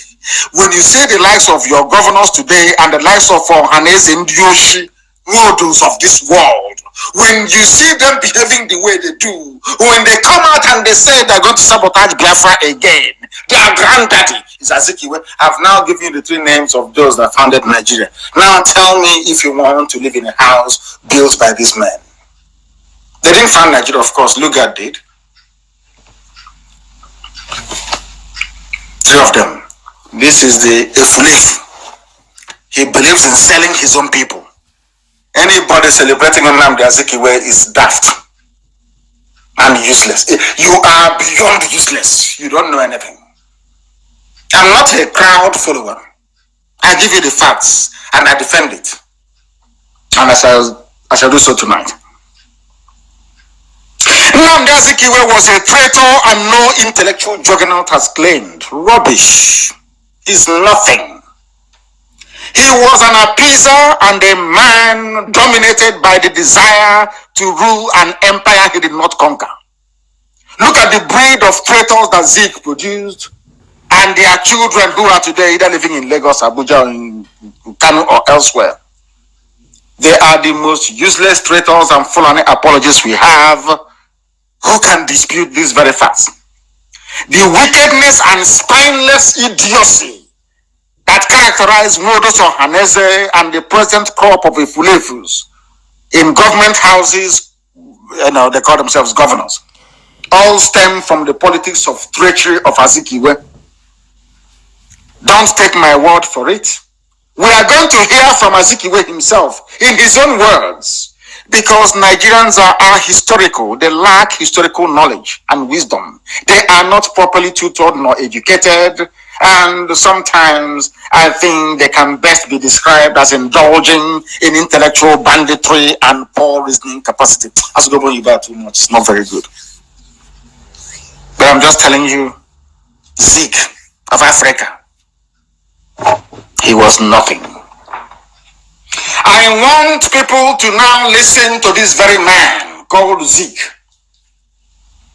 and tell me what you make of him. This is your so-called Zeke that they are celebrating somewhere in Anambra State. They say he's a heavyweight. He's a this, he's a that. Zeke is a disgrace. I'm sure he's in hell somewhere. An utter and unmitigated disaster against our people. We are suffering today because of him. And let us hear what he had to say when he went to London. He was running from our people and he traveled to London. I want to hear what he has to say so that people can judge for themselves. So that our people can judge for themselves. The man is something else. Something else. Let us see if we can get him. On Friday, September 5, This is Zeke. 1969, I alighted at the Lagos airport at 2 p.m. And I spent the next 21 days in visiting the capitals of the 12 states of Nigeria, including 4 university towns and certain parts of the liberated areas. On Friday, from September 5. Now, did you hear him? It has made it clear to me that all of us have now realized the mistakes we made in the past by fighting one another. This is after the Fulanis must have finished killing our people. This is Nnamdi Azikiwe. He took money from Shell BP in London talking rubbish against his own people. He is calling our gallant soldiers rebels. Nnamdi Azikiwe. I can't call him Nnamdi, please.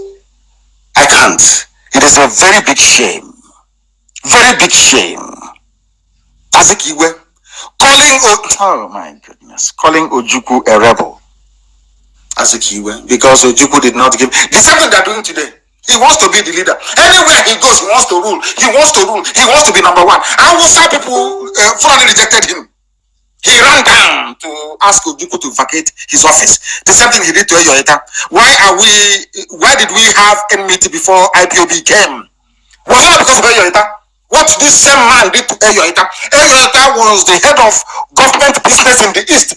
He was sacked. He went to Yoruba people. He was kicked out of Yoruba parliament in Ibadan. He ran back to Enugu and asked Eyoeta to leave. That is why they said that Igbos don't know how to share. It's because of this man, this idiotic Azikiwe. Some of you don't know history. After I call you on the online, people who don't know anything. You know who is Eyoeta? If you went to UNN as I did, you know about Eyoeta. Or go and Google the man. Eyoeta, EYOITTAH, if I'm not mistaken. Or is it ITTA? Eyoeta. That's his name. He was the head of government business in the East. It was because of Nnamdi Azikiwe that he was sent back to Calabar. And from that day till now, the ethics have not forgiven us. This same useless Azikiwe. Let's hear him more. Feeling, which is widespread, that all are now determined to turn a new leaf and help repair the damage we have inflicted on ourselves. This man is saying that we inflicted the damage on ourselves. Our people were being killed in the north. The Fulanis came to our land to kill us, and after losing nearly 3 million people, this is what we brought it on ourselves. Can you believe such nonsense? Can you believe such nonsense coming from the lips of us? And anybody from today onwards, I assure you, anybody who comes out in public to eulogize Dr. Azikiwe, IPOB will go after that very person. I assure you, I swear it. Let's hear what the Fulefu has to say. Not only that, there is now a deep-seated desire to have effective central government which will hold the federation intact, so that in the future, no component of it shall be in position to challenge the fatherland. Have you heard it now? This is what this man said. That an enterprising people like the Igbo have been tongue-tied and emasculated, that they have allowed tyrants to blindfold and hoodwink them. He is funny. You see all the language the Fulefu use. Now the kind is hoodwinking you people. You are blindfolded. This, they got it from Azikiwe. Azikiwe is saying this thing about Ojukwu, that Ojukwu hoodwinked our people. Ojukwu, the people's general, fighting to save his people from extinction. This is what Azikiwe has to say about him. Or had to say about him. Can you believe that? Can anyone in their right mind believe this nonsense? Do you see what we're encountering at the hands of these Efulefus? Can you see how terrible that they have become? Anybody eulogizing or praising Azikiwe is a compound fool. A fool forever and ever. I will never be forgiven. I assure you, we will never ever be forgiven. They thought this type of things will not come to light, but it has come to light. This is the hearing the voice of Azikiwe. The same way that I played the voice of Ahmadu Bello is how you're hearing the voice of Azikiwe. This is Nnamdi Azikiwe calling Ojukwu a rebel, calling Ojukwu a bandit, saying that we brought the destruction upon ourselves because he has been conquered by the same Fulani mentality. Fulani got to him, they conquered him. That was why he remained a fool until his death. A complete fool, a complete idiot he is. Azikiwe back walk in hell. So that in a war alleged to be fought for their survival. He is saying that we are alleging. You see where they got their alleged nonsense from? In a war that they allege that they are fighting for their survival. Hey, I'm telling you, this man, his head should be dug from the grave and burned. I said this thing in 2009, 2012. People castigated me. They did not understand what we were going through. They did not understand because they are ahistorical. They don't know anything. This is Dr. Nnamdi Azikiwe uttering garbage in London. Shell gave him money. That is why they cannot believe that Nnamdi Kanu will resist every advancement, every overture, every attempt at bribery. Because I said no. I will continue to say no until Biafra is restored upon the face of this very earth. We are not like them. We can never be like them because we are chosen for this very noble work, chosen by Elohim to do the work that heaven commanded must be done by the sons of men on this very earth. Azikiwe is calling Ojukwu a rebel. Azikiwe is calling Ojukwu basically blaming us. Fulani people are killing us. Do you see where the Fulefus?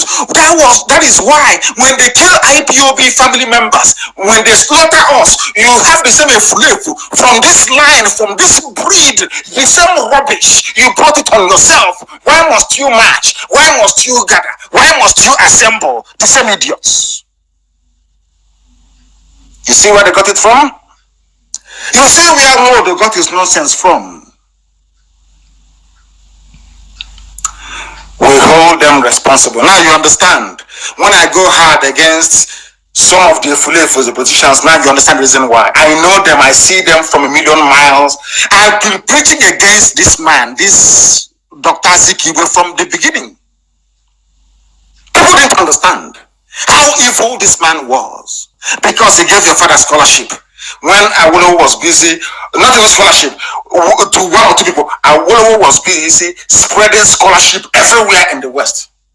Zeke was busy selecting a few people, those who be loyal to him. What utter garbage! What utter garbage! This is Azikiwe. Now you see where your problems are from this idiot. That is where the genesis. That is why Allen Onyema said, all these idiots shouting one Nigeria, you can see them from the mold. You can see them from the mold of Azikiwe. You can see them in a straight line. I can name all of them for you. Useless set of people. Unbelievable. He said he has a PhD, 37 rubbish. A village bricklayer is more intelligent than Dr. Azikiwe. Very, very useless. They say you don't respect. How can you look at? Can you compare what Azikiwe is saying with what the Sadwana is saying? About the bello. I will defend my people. I will die for them. I will not give job to an Igbo man. Look at what this idiot is saying. Fulani came to kill us, and this is what Azikiwe is saying. I don't know who did this to our people, but anyway, thank God for IPOB, the greatest family on this very earth. Without IPOB, by now, I think some of you will be giving birth to children called Amina or Dalhaki. I'm telling you the truth. You people should thank, any day you wake up, you thank IPOB. I'm telling you the truth. Unbelievable. You've heard from him. You will see these retards every day parading their naturally endowed ignorance on the pages of newspapers or as guest panelists on channels television. They are as daft as a Fulani lawmaker in the Senate. You know that the daftest of all, a Fulani lawmaker in the Senate, is the most useless you can get them. They don't come more useless than that. Even in the zoo, their youths are worse. Place them on a stipend of maybe 2 gigabytes of data and a second-hand Chinese phone, and they will deploy it to gossip. And once they do that, you have made their day. Is it their self-important politicians or elders? They don't even understand the extent to which Dr. Nnamdi Azikiwe destroyed our people. He is complicit in the death of our people between 67 and 70. In 2009, I said that Nnamdi Azikiwe's head should be dug out and burnt. Today, I repeat the same thing. His grave should be dug out, his skull severed from the rest of his skeleton, and it should be burnt in public. Because that man is evil. Many were led to believe that Azikiwe is one of the greatest Igbo men alive, but in reality, do you know that Dr. Azikiwe appealed to the French government to stop sending aid to Biafra, referring to us as rebels? He was upset with the images of skeletal children on the pages of newspapers all over the world. He asked the French to stop sending aid to Biafra. And he's a great Igbo man. All of you that celebrate Zik, God will, all of you will suffer. All of you will suffer. All of you will suffer. I assure you. All of you will suffer. There were press, even a white woman realized that Dr. Azikiwe took money from Shell, BP. I don't know what is wrong with our people. Anybody you give money to, they forget their principle. I thought it's more or less a recent phenomenon. I don't know, it's been existing from time. Shell killing us. The same Shell went to Ojukwu in Enugu, and Ojukwu said no, that the oil belongs to the people, and they left to go and support the Fulanis to come and kill us. You went behind our backs, you went to London and you took money. The same thing is happening today in this trouble. The same way Ojukwu was demonized is how some people are demonizing the leadership of IPOB. The same people working for Fulani, it has now been proven. Before now, people thought that the criticism of Ojukwu by Azikiwe was well founded. But you can see it's because Shell gave him money.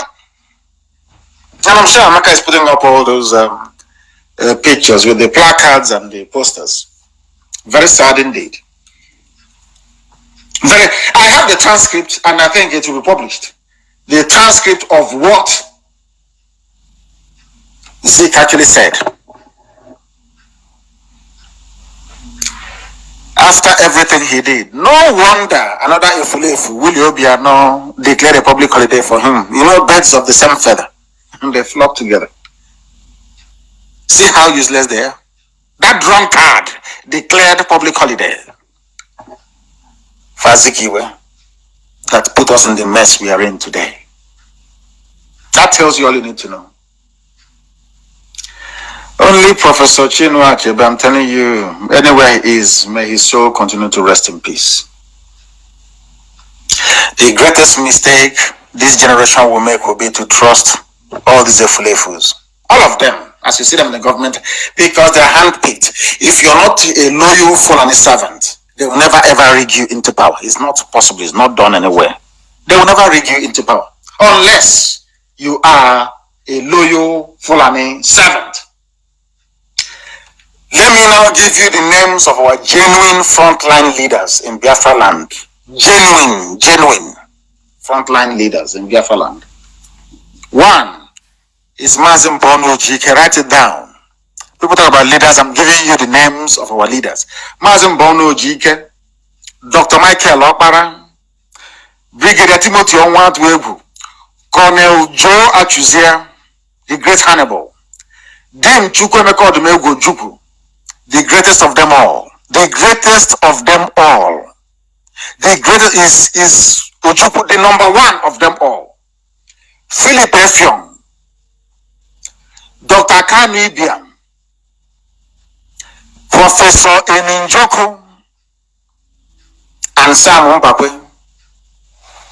The rest are basically chaff. These are your leaders. How do you know an Efulefu when you see them? As somebody who quite rightly argued, even if you slap an Efulefu or come and replace him with his northern, so-called northern brother,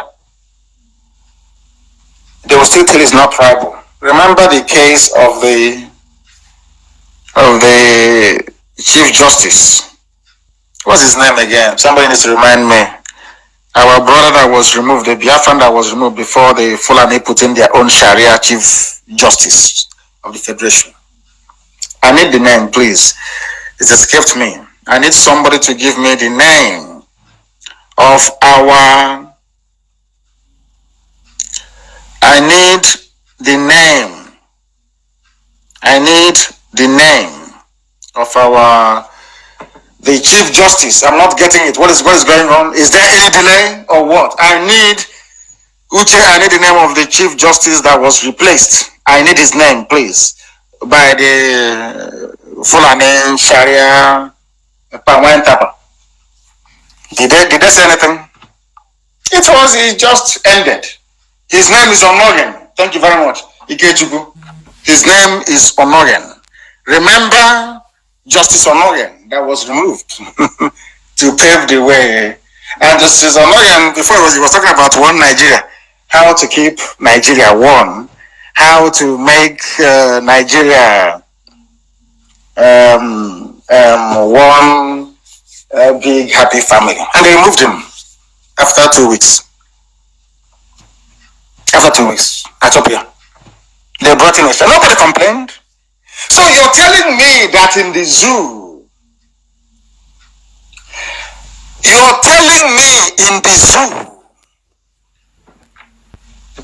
but they're doing it, the Fulanis are doing it, and all of you are quiet. You cannot say anything, you cannot do anything.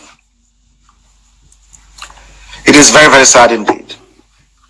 And if we will see that the zoo is going down in the drain and still believe that it can be salvaged, let's help Nigeria. Nigeria will rise again. When did it rise in the past?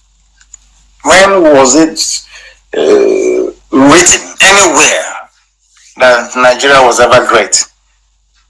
People didn't have much oil. You were selling oil. You had so much money that Gowon, as foolish as he was, didn't know what to do with the money. He appointed Jerome Udoji to head an economic panel.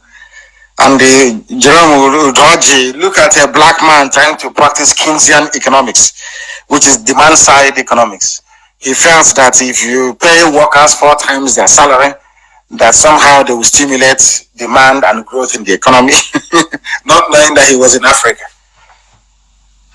All that happened was that you had quadruple inflation the next week and the money became useless. That's the legacy of Gowon to the zoo through Jerome Udhodge, practicing white man's economics when they are in black Africa. The record of Zeke doesn't speak very well. Let me go to Onyema and conclude very speedily, because people are now complaining about their data, as usual. The AP CEO is a clear message to used saboteurs, because it's been used, that no matter what a slave does, he can never be the heir apparent to his master. I think it was actually Elochukwu that wrote this. I read it and I felt it was appropriate that I touch upon it tonight. People have actually asked me, including, I thought the deputy asked me this, to clarify something about, I said this during my last broadcast, about the visit of Alan Onyema to my house. And I believe that what I said during that broadcast may have precipitated this very investigation by the zoo through the FBI at the instigation of the U.S. Department for Justice.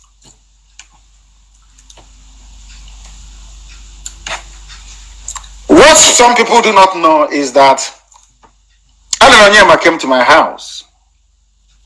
He visited me,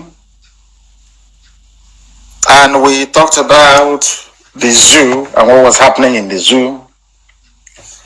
He talked about the consequences of the quick notice, the hate speech by the Alamajiri, those Babiyala kids in the north. But of course, I knew it was their master speaking through them. One thing he forgot was that I am a Biafran first and foremost, and I am incorruptible. He said he wanted to see how there could be peace, at least people will not be killed in the north. I said to him, anything you want to do, you can do. I too am against our people being killed in the north. And that was it. The next line I heard, of course, people love taking pictures with me when they see me, as some of you may have gathered. He said we should take pictures with the Alamajiri he brought with him. I can't say no. I am an Igbo man. I grew up in the village. You don't say no to your visitors. I said yes, I'm going to take pictures. And they started writing rubbish. And as soon as he went to BBC and granted them an interview, in fact, basically, when I read that he said those he rescued from South Africa were singing a national anthem, some of the lazy youths online working for APC descended on IPOB saying, can you see one of you claim Alan Onyema is a Biafran? He was happily singing a national anthem. I knew his days were numbered. And then he gave the interview to BBC, where he maligned my person and basically lied against me. That was when I decided,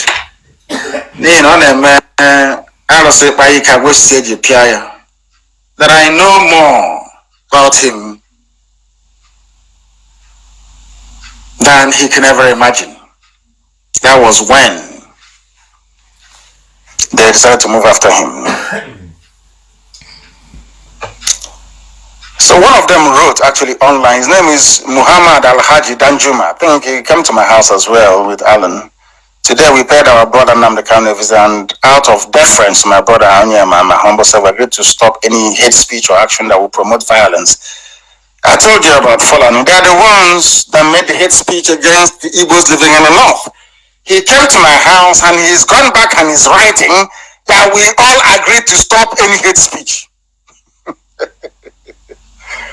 Of course, he said interestingly, he is for peace. Of course, I am for peace and well-being of every Nigerian, which I am. I have said it many times. I want all of you to be free from the shackles of Fulani hegemony and British neo-colonial slavery. I've said that many times. I want the Hausas to be free. I want everybody to be free. Do you think I'm looking for Biafra just for my own sake? Of course not. I want people to be free. Because if they're not free and developed, they will all flock to Biafra to come and seek, or to come to seek a living. I don't want that. I want people to be developed, to stay in their own land, practice their own culture, their religion, and do whatever they have to do. So I am for peace in that regard. I'm not a terrorist. So why shouldn't I be for peace? So I think they misunderstood me, or deliberately chose to misrepresent my discussions with them. And that angered me, made me very, very upset. People came to prison to see me, I listened to them. People proposals to me was in DSS custody, I listened to them. Can't tell you to go away. I will always listen to you. Always. But what I will do, or what I always do, remains a secret with me. But to compromise what I stand for and the Biafra struggle for independence is not something I will do. I'll be dead 10 times over. I have sacrificed a lot and will continue to sacrifice until Biafra is restored. I don't care or mind what people say or do. Alan Onyema made a very big mistake, very huge one, by delving into a topic that is entirely above his station. He wanted to please his Fulani masters by telling them that he had a meeting and a discussion with Nnamdi Kanu, and that was a very huge mistake. Very huge mistake. A lot of people come to see me in secret that I've not told anyone about. They decided not to publicize it for their own good. He's gone ahead and done so, knowing fully well that IPOB will rise against him and that we will seek to defend our honor. Now we have done so, the Fulanis have moved against him because they know that IPOB cannot defend somebody who deliberately sought to undermine the effort and integrity of this very noble effort. Alan Onyema is in a very serious mess. Look at him today and the mess he got himself into.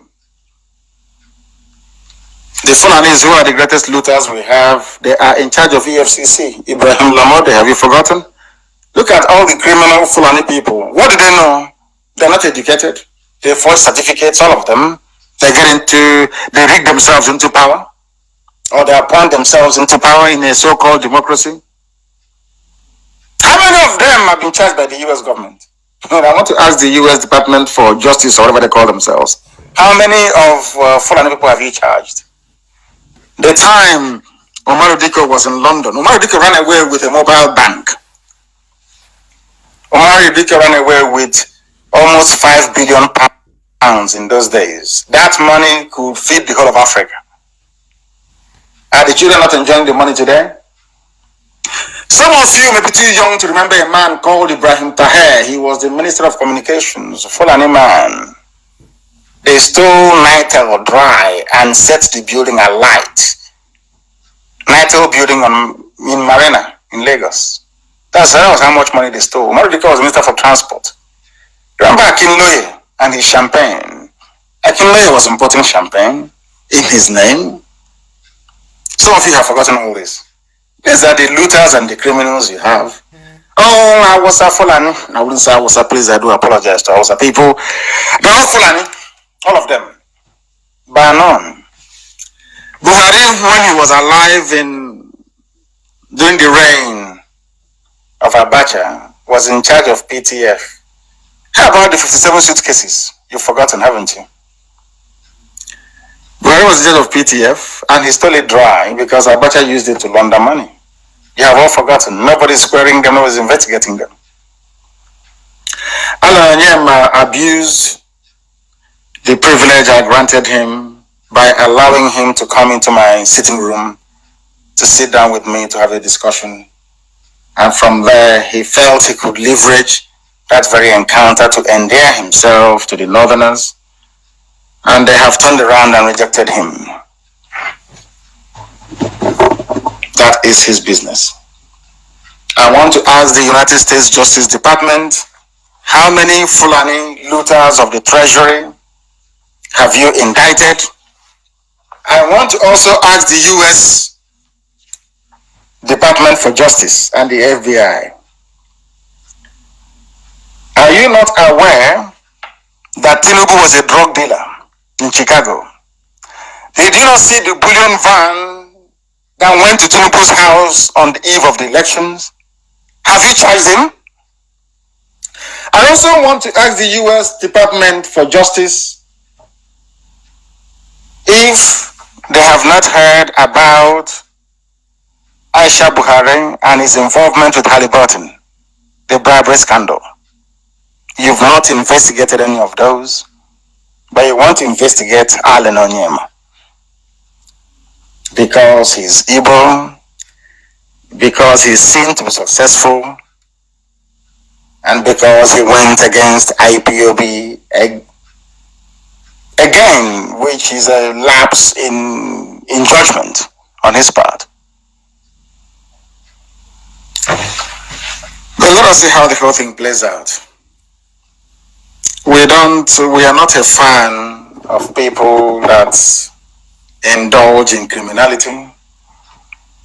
But everybody in the zoo is corrupt, especially politicians and those in high office. How they make their money is entirely up to them. They know how they do it. So we see how the whole thing plays out in the next few weeks. I'm not going to get him into any more trouble by asking questions I shouldn't ask at this point in time. But I do believe that he may have learned his lesson by now. That no matter how strong you feel, you are close to the Fulani Caliphate, provided you come from Biafra land, all of us. They will come after you. You see, write it down today. You see Chibi Kamage. One day they will go after you. Serve them. Look at, you heard what Azikiwe was saying. You heard it. Yet in 1979, they didn't vote for him. They didn't vote for him. Because he is a Biafran and they don't trust him. They have come after many people, haven't they? They came after Ezekiel Izuog. They went after Ibeto. This is after saying we are one Nigeria. Once you come out and say I love Nigeria more than even the Fulani, you're finished. They don't believe you, they don't trust you. Look at the interview of Junaid Mohammed today. Look at what Arewa Consultative Forum are saying. But at the height, I wouldn't say at the height of agitation, in 2015, the whole Arewa came to Enugu for a meeting. They called the stupid Efulefus, they attended a meeting together, and let's build Nigeria together. Today they're telling you now they have the power, they have INEC, they have the judiciary, they have the media, they have everybody. They have the Senate and House of Reps. They're not telling you to go to hell. All they will say is that the population of the North is more than the South, so regardless of what you do, they are more in number. So they will claim and they'll give themselves victory. And you wail for a few days on social media and you go back to buying a liter of petrol, 280 naira. And that'll be it. And when you hear that IPOB is rallying or agitating to save you, you take out your frustration and your hopelessness on IPOB when you should direct it against Fulani people. That is how sad our people are. Look at Ibeto. I remember Faraka telling me when we met in Kuje that Ibeto was suffering in EFCC custody. What was his crime? He dared to sell cement like Dangote. America is looking for who to investigate. Let them not anger us because we are watching them. If they escalate this thing tomorrow or day after tomorrow,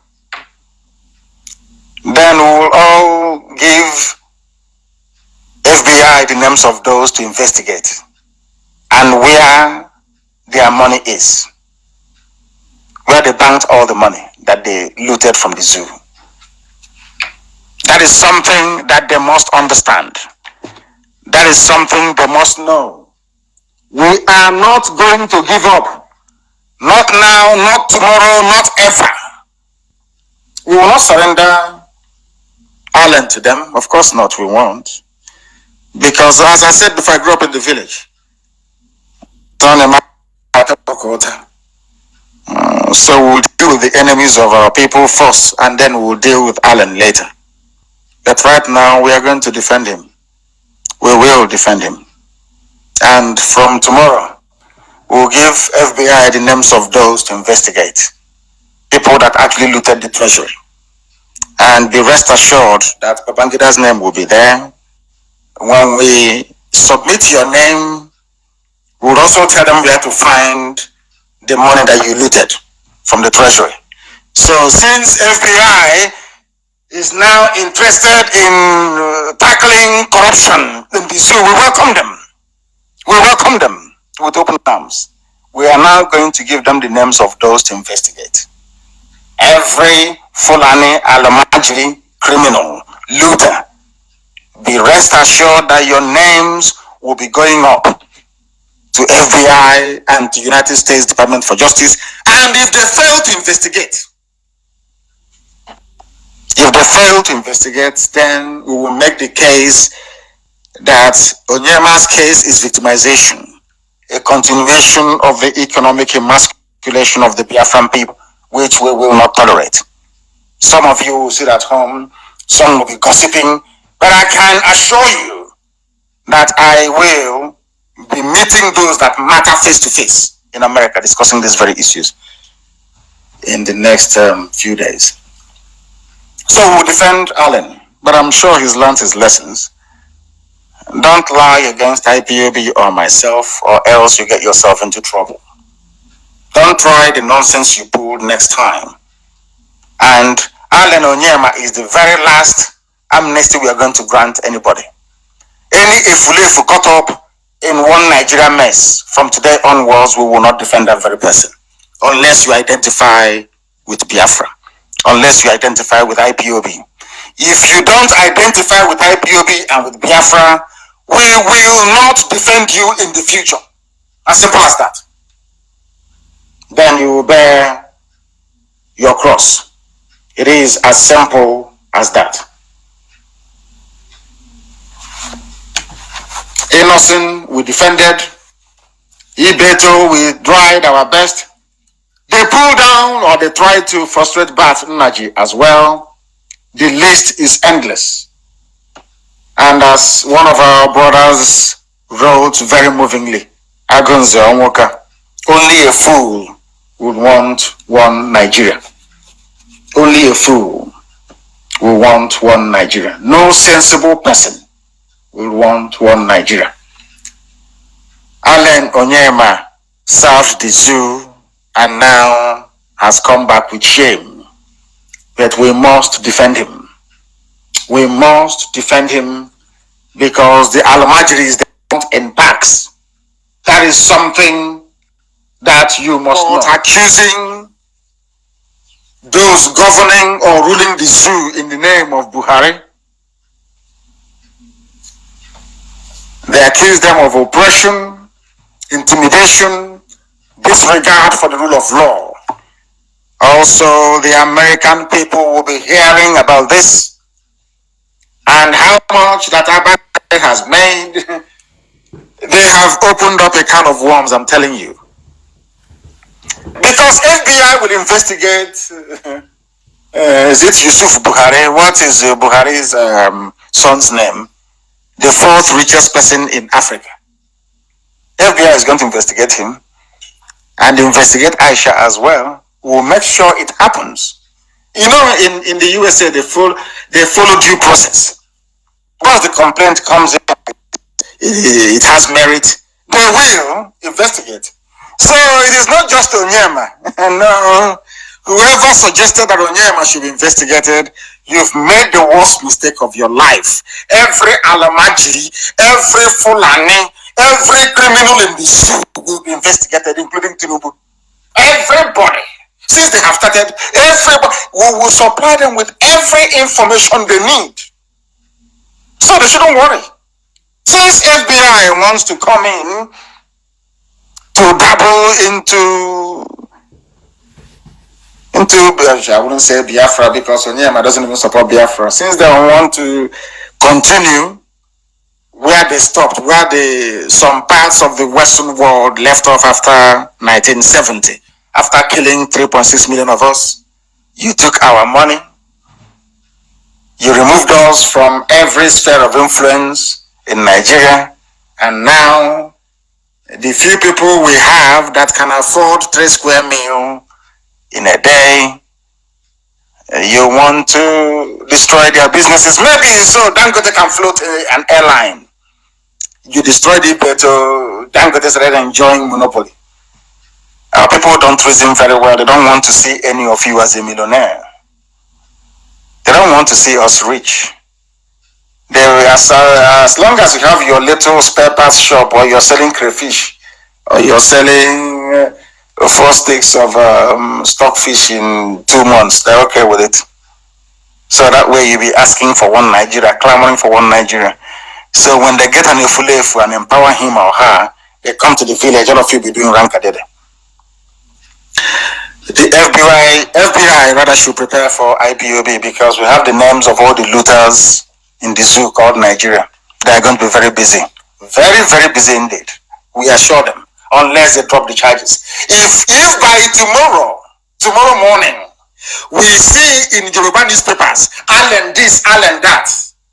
I saw the headline today from Nation newspaper. They say those that live in glass houses should not throw stones. You don't throw. For Tinubu paper, Tinubu owns Nation. For Tinubu to splash the picture of Allen saying indicted for fraud and corruption, in that USA, we will see Tinubu there as well.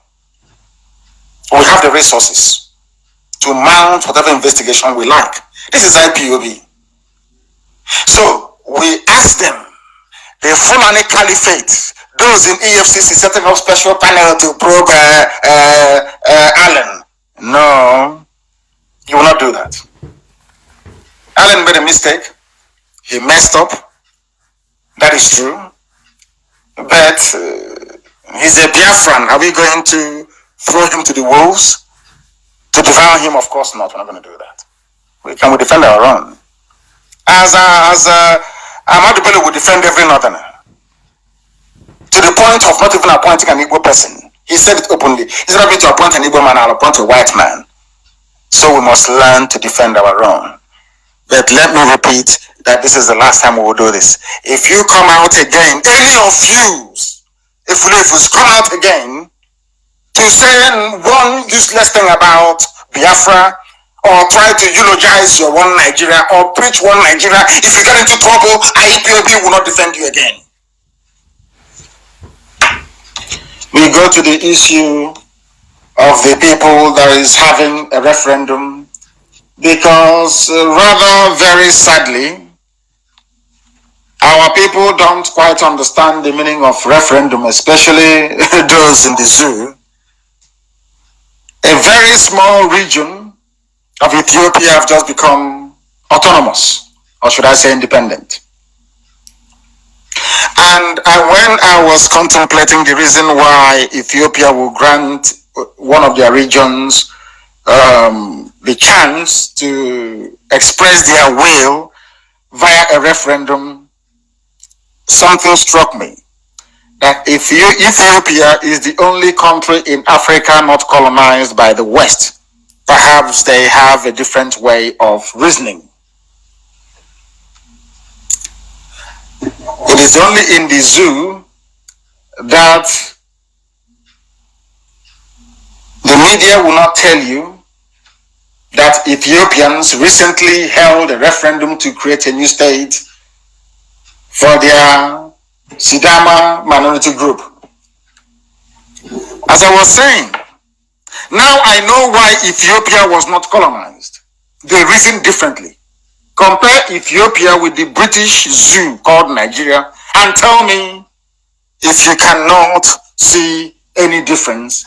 In West Africa, we love to be enslaved. To be submissive to an external force is in our DNA.